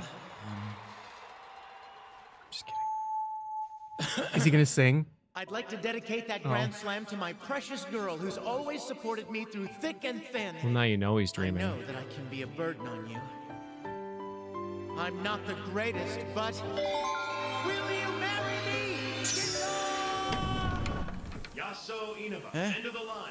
Yaso Inaba. Sorry, sir, but this is the end of the line. Also, I'm married. 2 bats. How come your dad lets you have 2 bats? Usually they're like a different weight. What? Yeah. They use a variety of bats. What? From what I understand.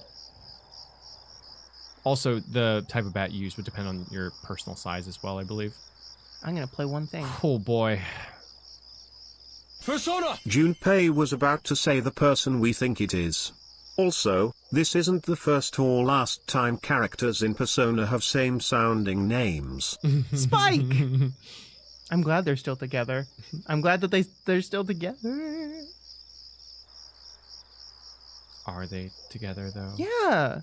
Are Maybe. they? I hope. I'm hoping that she's still around. Thanks so much for waking me up right at the best part. I step off the train in an unfamiliar station at the countryside with a little resentment towards the station worker who had nothing to do with it. Let's see here. Man, that's a tough name to make out. How am I supposed to pronounce that?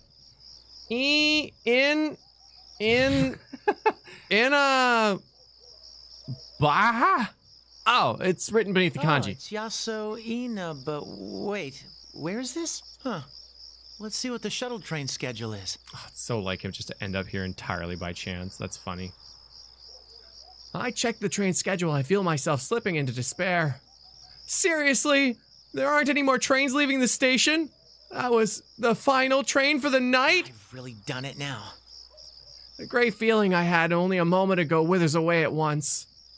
What the hell, man? How'd this happen? Let's see, I worked a full shift at my job today, and the kids had a game after that, and... Oh, George says that the necklace he's wearing is a gift from Chidori, and it is the one she was wearing, wasn't it? If you get a hit, you'll be a hero.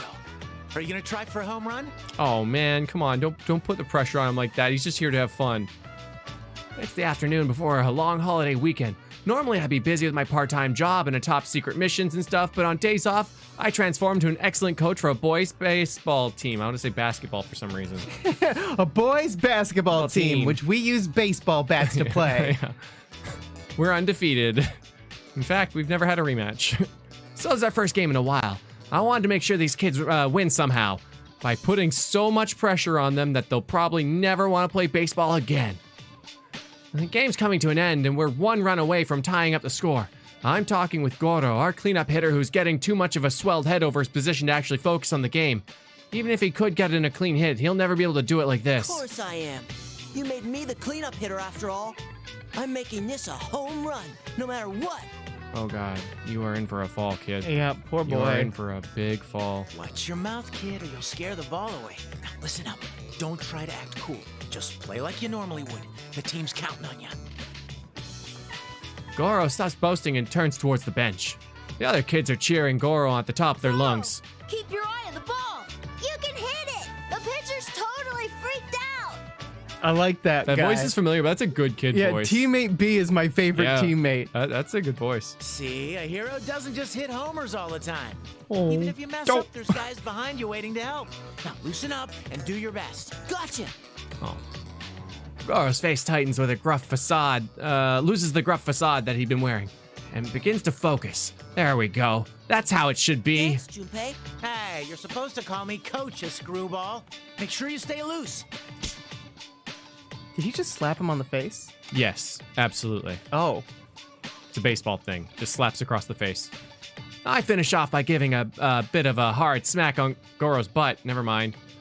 With my bat before sending him off to the batter's box. Home run! Baseball, everybody. Baseball! My spine, it's broken. Goro keeps his eye on the ball and lands a direct hit, sending the ball flying out past the outfielders. All right, we're tied. Goro's standing on second base with a huge grin, waving to us.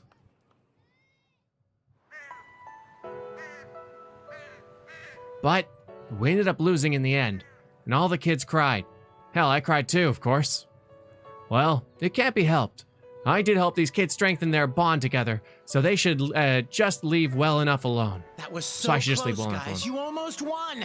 All right, let's start practicing again tomorrow. No, none of these kids want to play ever again. Now, I want you all to remember this at least. If you all work together, you'll never be beat. Okay, we're done for today. I'm going to send you all home with a bit of homework. Here is Fairy Tale Series 1 through 20, which covers the mechanics of the power of friendship. I need you all to know this and master it and harness it for next season. All right, here we go. After the game, I said some final words as their coach. If you all work together, you'll never be beat. And that was that. Man, even I think that's an awesome speech. Ah, yeah. Thinking back on it now, I'm honestly proud I came up with it. I bet the kids are still carrying that moment around their heads. Oh, yeah, I'm such an awesome coach. It's really worthwhile volunteering for a kids team even after working the night shift. Man, I wish that Ken was just a little bit like Junpei. You know, just a little bit like Junpei. Not full Junpei, but like just a little bit. What do you mean? It's just, you know, man, I'm awesome. I did some awesome stuff there. Just a little more self-confident. Just a little more, yeah. Yeah. Junpei needs to just turn it down a little bit, and then Ken needs to just turn it up a little bit. Yeah, I can see that. He does good. He does good work.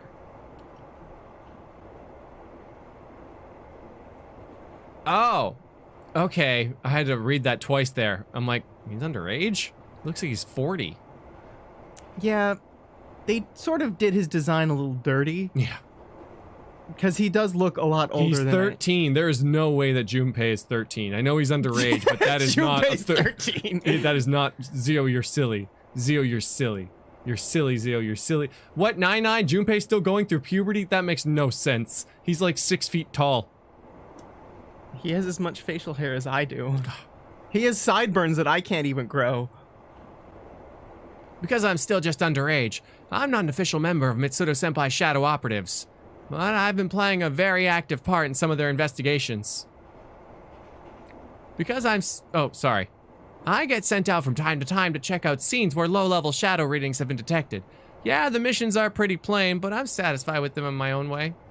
Then again, when I do get sent out, most of the time it's nothing at all.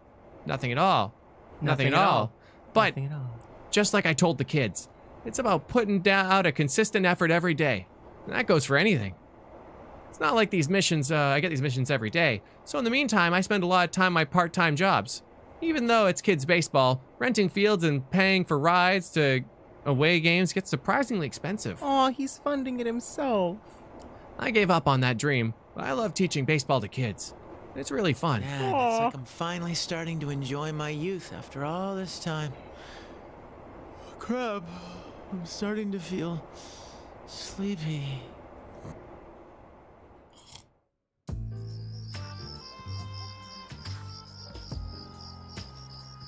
And that leads to where I am right now. Not only did I completely miss my stop, but I can't even get back home. I'm in a tight squeeze here. How did I just fall asleep like that? I can't believe I slept through so many stops either. Seriously. Well, at least he's well rested for what's to come. I hate falling asleep on public transit.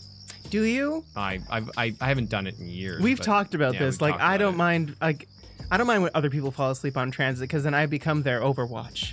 You know, where I'm like, I will protect you, sweet angel who's sleeping. I don't It's like care the that you're beginning of a stalker movie. No, it's like you're in a 50-year-old businessman. You work hard. Have that sleep. Don't worry. I'll make sure no one takes your briefcase. You know?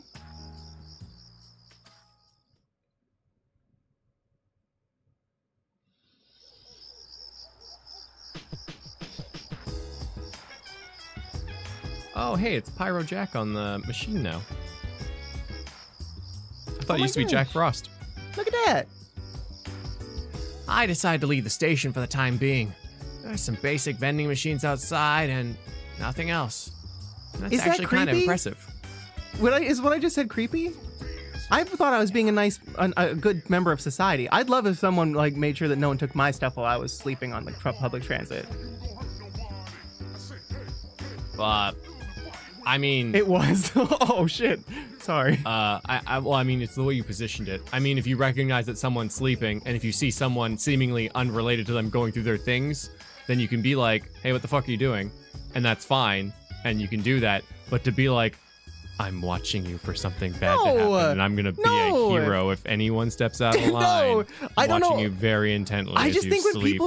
when people fall asleep, it's like they're just sweet little babs, you know?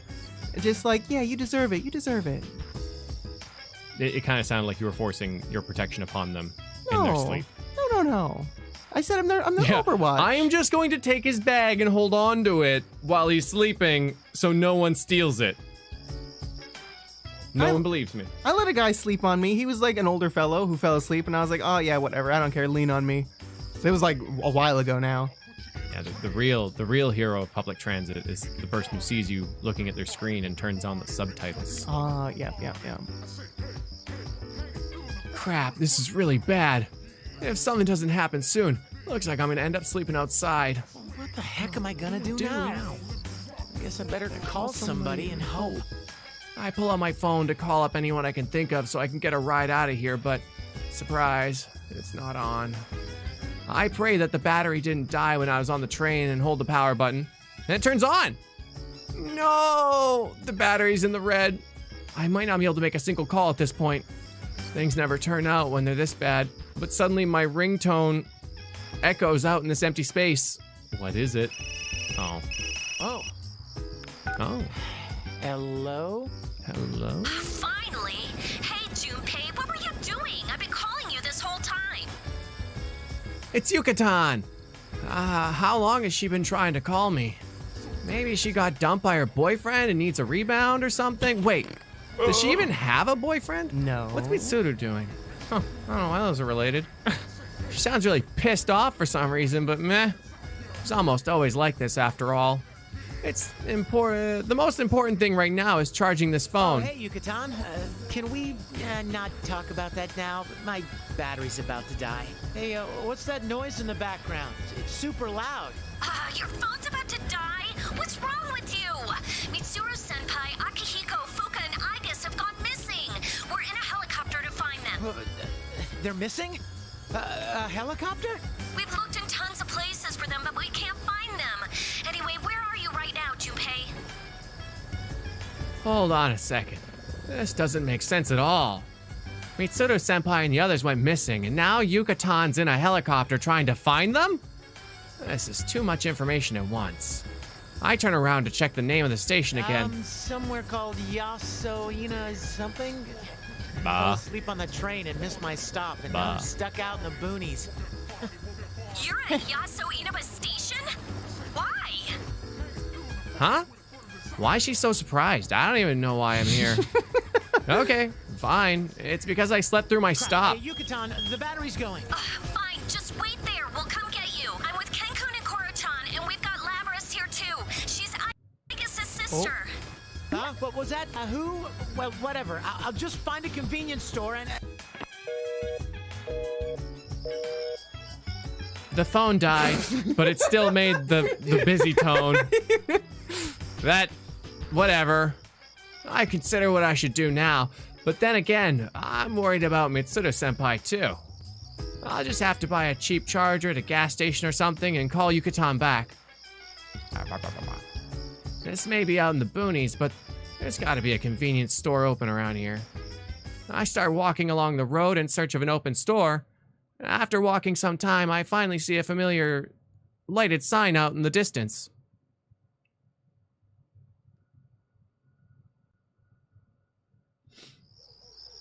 Nice, just what I wanted. I'm starving too, so maybe I should get myself something to eat. Finally, with some relief over finding a store, my step grows lighter. But as I approach the store, I see a naked man fighting a high school girl over what appears to be a bowl of beef pinned up to a telephone pole. I better avoid that. That's when the lights ahead suddenly go out. Don't tell me they're closed. What kind of convenience store isn't open 24/7 these days? No, that's not right. It's not just the convenience store. All the streetlights and the lights in the houses have gone out as well. And somehow, the people that I saw inside the store have all vanished too.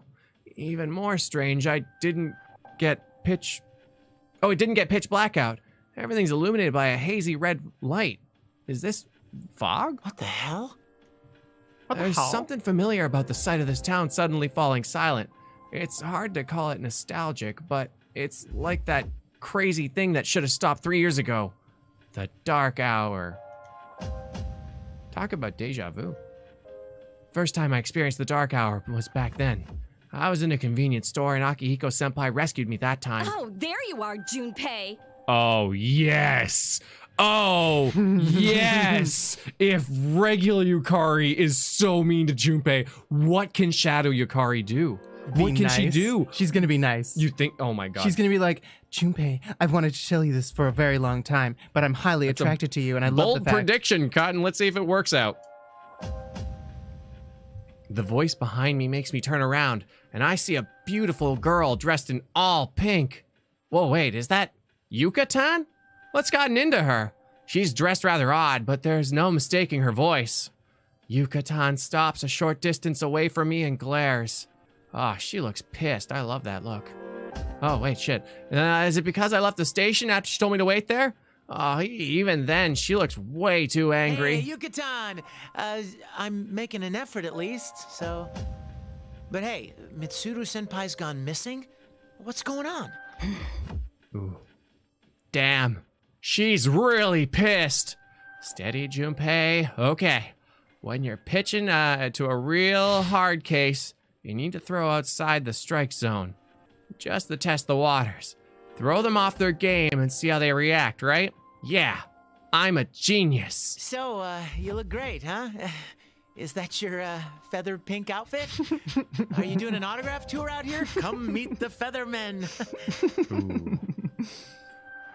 Tried throwing my best curveball and, but she still looks just as mad. Oh, crap. You never shut up, do you? You're nothing but a minor character. A mook, a minion, a loser. Just die and let the world have your body back? Okay, so I was wrong. Yeah. Unless she switches really fast and this is some sort of a hot-cold act. I don't know. I have never considered the line, just die and let the world have your body back. Yikes. Damn. Yeah. Damn. At least he's not a minion Ling, though. He's still a minion. Hey, what? Aren't you being crueler than usual? It's time for your punishment. Bring on the ring.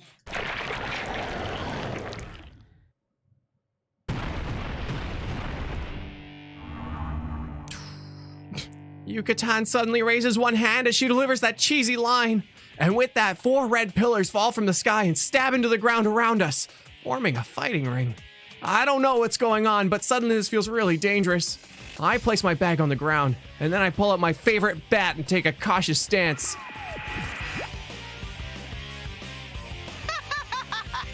You're a quick learner for an idiot. No wonder you're a member of the Shadow Operatives. That's my favorite trope. The old, like, villain thinks you're a genius, but you're actually just an idiot with incredible luck. Yeah. Put all your stats into luck. Yeah. I can't remember. It might have been Austin Powers or something where it was like, very incredibly astute of you to discover this, this, and that and find my secret lair here. No, I was just fucking around and... Wow, that's cool though. Good for you. I'm sorry I fucked all that up. I think that they did do that in Austin Powers. They did it in Arrested Development too. Oh, did they? It was Arrested Development? There was one where like one of the characters is in jail. Oh yeah. And another character has like a mic. She's mic'd up to try to get. Oh right. And he's like, "Come here," and he's like touching the mic, and he knows about the mic. He knows about the mic. Yeah. Yeah. God, he's so smart. I know, and he's literally just trying to touch a titty. That's what he was always trying to do. I look around in search of the source of that voice and see a television dangling from a telephone pole with a... What is that? A round body, a doofy hat, a cape, and a cane, and some local station cartoon mascot I don't know about? He's saying something about a General Teddie, and wait, what's his name? Why would a TV hanging from a pole like that? Who the hell are you? I don't know what's going on, so you better explain yourself. If this is some prank show, it's not funny. You really are a yappy idiot. Now let's begin Operation World Destruction. I mean, the one-on-one P1 climax. That's amazing. Well, I mean, Timmy's birthday party. Junpei is actively making those around him less intelligent. Oh my god, is his passive aura. Yeah. P1 climax. Glazes over the world destruction stuff. You say the word climax and Junpei's like, what? I'm not in the mood to drag this out, so I'll just give a short rundown. The rules are simple. Win and you get to move on. Lose and you're stuck here. Huh?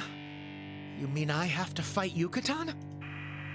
I wanted to be like, I've been looking forward to this. You really are a pain in the ass. If you're not going to do this, then hurry up and die. Here we go. Persona! Here we go. Junpei's like, she's just like I remember her. You haven't changed a bit. A gust of wind blows and I recognize Yucatan's persona before me. Whoa, whoa, whoa, whoa, whoa! Not only are we fighting, but we're doing it with our personas? This doesn't make any sense, and I have my evoker with me. Parsi Coco says, remember half an hour ago when Nyan said, I can't wait for Junpei to be a badass? In his own way. I look back at Yucatan.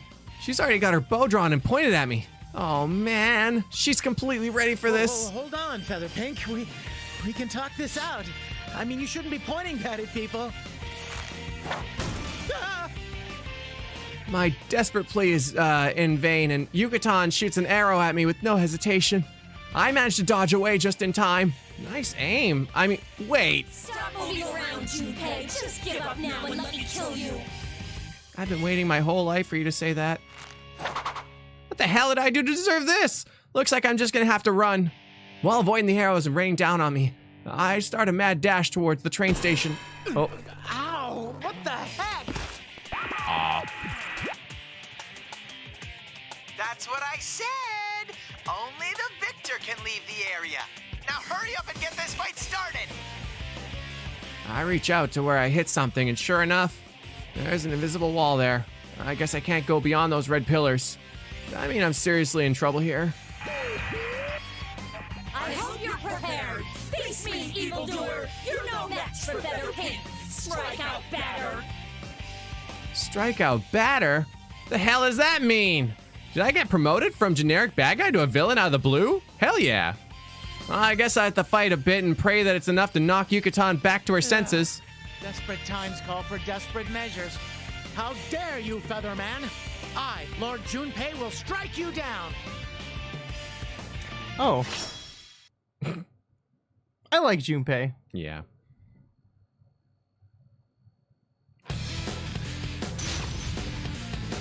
Strikeout batter. Ah yes, I too like to hang up on people by pretending my phone's about to die. Right. Yeah. Ooh, wow. Uh-oh. The mighty strikeout slugger versus the unsightly pink sniper. Oh, a diagonal unsightly, type. ouchie. When you attack upwards. Time for certified bitch versus ace defective. Gestrid! Yeah. Certified beach. Persona! Damn. The Shade Shadow Yukari. Right, Katie? Like, she's shady Yukari. Well. Oh. No, it's downstairs? Chat, it's There it real is. bold of you to assume that we're dealing with a whole brain cell here. Whirlwind! I certainly don't have a whole blade brain cell. Can't you just hit the arrows back to her with your... Shit, you Apparently, can! yeah. Holy crap! That's amazing! Oh, is it?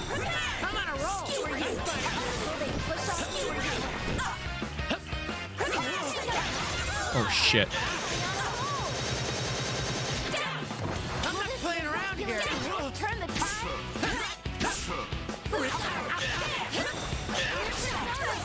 Oh, shit. Over here. What are those? Did you see that? Oh! Perfect timing! You freaking ducked under that! No, it's all part of the animation. Was it? Yeah. I don't know about the... Missing Oh!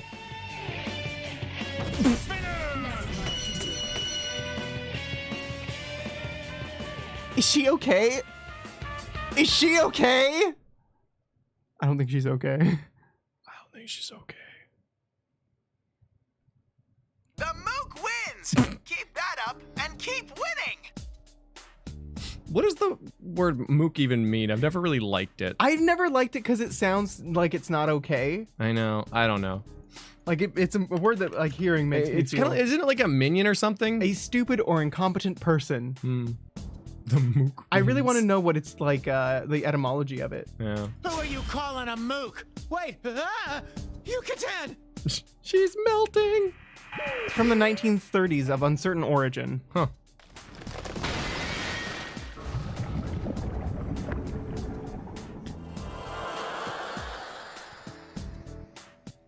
The red pillars shatter and Yucatan suddenly starts melting away like a black piece of candy.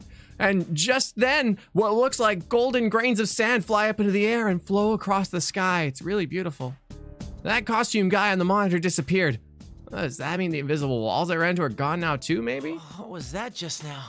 It wasn't a dream, right? I slept a ton on the train after all. I pinch myself and look around. Ow, the lights are still out in the city and there's no one around.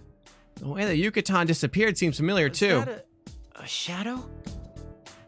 Then, was that a fake Yucatan too? The convenience store's lights went out right around midnight, I think. Past midnight, and that reminds me of the dark hour that was our battlefield when we fought 3 years ago. Did the dark hour come back? At the stroke of midnight, the world seemingly stops in time, and the world becomes a place where only persona using people like us can move around. During that time, people disappear and the shadows show up instead. Normal people don't even get a chance to notice that this time exists. At the very least, this situation sure looks a lot like the Dark Hour. Wait a sec. How'd I use my persona without an evoker? Baseball bat. It's a magic baseball bat. Magic baseball. Those with the potential like us are able to summon our personas by resolving ourselves to death. But in order to acquire the trigger for such resolve, we usually use these things called evokers, and they're shaped like guns, and it sounds really chuny now that I say it out loud, but during that fight, I was able to summon my persona, Trismegistus. I'm amazed that I can actually say it, just by thinking about it in my head. This feels like it's more dangerous than the Dark Hour. If that's the case, then could the disappearance of Mitsuru-senpai and the rest be related to the phenomenon? Is that General Teddie guy behind this?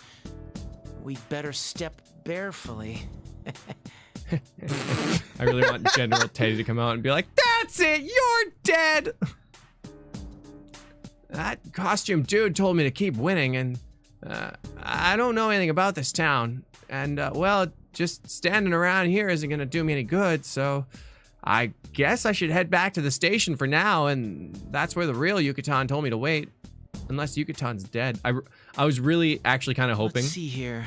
Which way was it? I was really hoping we go on the arc of like, oh my god, I killed Yuka! Yeah. Ah! Yeah, that would have been good too. And then he like meets up with her and he's like, you're dead! Oh no, it's the ghost of Yucatan! She's like, wait, you killed me? You thought you killed me? I hit you as a home run and you broke his ace. Melted into butter! I started walking the way I came, but something's obviously wrong. I mean, it took me like this long to get from the station to the store, and maybe it's just because of the fog, but the street lights and the streets look distorted, a maze that changes every time you look at it. That in itself reminds me of the past. Rise, what, was that a girl that needs help? Somebody might be getting attacked by something similar to that monstrous Yucatan. I mean, that monster that looked like Yucatan. If that really was a shadow, then there's no way I can ignore this. I'm a shadow operative's lethal weapon after all. I look towards where I heard the sound coming from. I see a giant shopping center, just like the one you find in the suburbs that says Juness. Cool. Welcome to Juness, such a perfect store. Oh, hey, I know that store. Every day's great. Yep. Every day's great. Awesome. Well, I don't know when this is going to end. I'm pretty sure we passed a chapter at some point in that. Did we? Did we have a save point in there Probably. somewhere? I don't know. It doesn't matter. It takes like 2 seconds to get back to wherever we were. Truth. Every day's great. Thanks for being here, though. Funny that Junpei's barely phased by who he thinks was Yukari, telling him he's worthless and should die, says a lot about the real Yukari. Miss Megs. Yeah, he wasn't. And their relationship. He wasn't exactly, This is hurt. This is hurtful and believable. Aww. Poor boy. He's such a good boy. Can't make your own bookmarks? It does not appear that way. Main menu.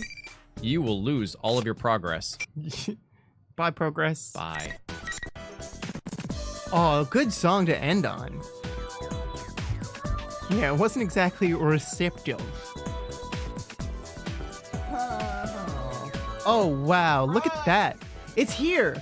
It's here. It's beautiful. They're so small. I really like the box. Yeah. Honestly, I really just want to I know. I really want to hold it and just see how it, see what it's like, because it seems pretty compact.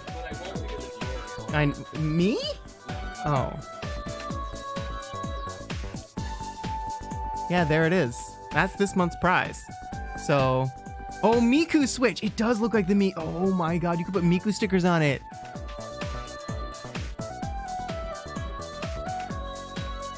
Yeah, well, so we'll see how this goes, because yeah, we tried something different last month. We're trying something different this month. We're gonna keep switching up how we do things to see what you guys like best, because we want to make sure that we're doing the best we can for you guys. Yeah. It's a legit fear of mine that like the prizes, if they get $2,000, then waffles will become too big of a deal, and I really don't want that. I really don't want that either. No, I just like them to be like a fun and like casual thing, and people get stuff sometimes. Yeah. I don't want people to be like, I need that, and then like, you know, it becomes a whole thing. Yeah, get mad and stuff. Yeah, I don't want that. So. Oh, it's Miku's birthday this month too. Ooh. I kind of feel like maybe we should get a game for it as well. I thought about that. I was there was like a really cool Pokemon bundle, but I think it was a reseller because it was like $500 something. Wow. I was like, no, that's okay. But yeah, I thought about a game, but I mean, like, I don't know. It's quite a bit as it is. I know. I thought about getting Xenoblade to go with it. Maddie says, I just want a mug. Oh, hey, that's a prize too. Yeah. I just want a mug, and that is a valid option. Well, Hatsune Miku only stream. I'd like to play those games on Twitch someday. Yeah. No stream on Saturday, by the way. No stream. Well, no regular streams. I might do an IRL stream. We'll probably do Boxu as well if we have the hardware to do it. And I'm going to be taking everything apart and shifting some furniture around. But I think it'd be a cool time to do a little studio tour and such. If you guys want to do that, do my best to help. You can just go take a nap. What? No. I want to help. Unless you don't want me to help. Oh, you remember the last time you helped. Okay, I know that I'm not the best at cable management. And that sometimes maybe when I'm trying to manage cables, I get frustrated and tangled. Miss our cat, okay? It was their own fault. I know. It was the way he wanted it. But you had to have the catnip flavored cables. I did. That's a dark joke. It was a party. Anyways, I want to get a cat someday. I think it'd be really cool. I think it'd be a lot of fun. Yeah. Well, I was thinking actually, like, if we were to properly socialize cats, we'd probably need 2 cats. It's true. Yeah. And you want the small one, right? I want a ragdoll cat. Because they're pretty small, right? They're small, but they're fluffy. Well, they're kind of big. I don't know. A lot of people in the server actually have ragdoll cats, and I see them posting an IRL cave about their ragdoll cats. Nice. And I love them. I love all of them. So we can get bigs and smalls.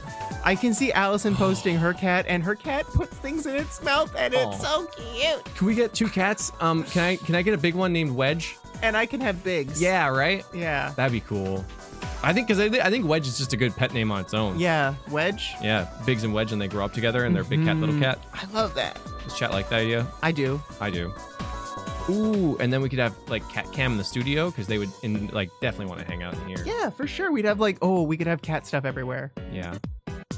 I have 2 cats. They're so cute and buddies and everything. Yeah, like if you buy them together as kittens, right? Then it's pretty rare that they wouldn't form a bond.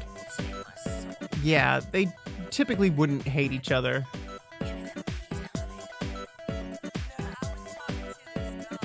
You can be fine with just 1 cat. That's true. You can. I just like 2 cats together though. I think that they're adorable. You know, when they become friends and they do friend things. Well, they learn how to be better cats when they have each other. Yeah. You know? They're socialized. Yes, Sandra, I see your ragdoll all the time. They're in your profile. And like they're so cute. Me too, Why are Allison. they so Me too. cute? Yeah. I think maybe next year we start thinking about a cat because we got a few things happening towards the end of this year, and then maybe things will be more settled in 2021. They have a cat cam for their cat and give it treats. Oh yeah. We should have like an if this then that, so they're like people could like use waffles to buy cat treats. No, that would get out of hand so fast. You gotta regulate your cat's diet. So he's a healthy little kitty. I know you're right. I know you're right. Chat would spoil the hell out of him. They would. It would be it would be not a good And then thing. like the love would be misdirected. The cat would love the dispensary machine and not chat and not us. We'd shake the bag and it would run to the little dispensary machine like. Is it time? No. Yeah. But we could have fun ways to have chat interact with the cat. I think that'd be fun. I think that'd be a lot of fun too. All right. Well, anyways, it's been a fun day. We'll be back tomorrow with more Xenoblade. Yeah. And more Persona 4 Arena ULTIMAX Climax. Ooh, it's gonna be an explosion. Yeah. Yeah. Yeah. Just push the button. Triple down, circle, triangle, explosion. Okay. Goodbye. No. Bye, love you. Bye.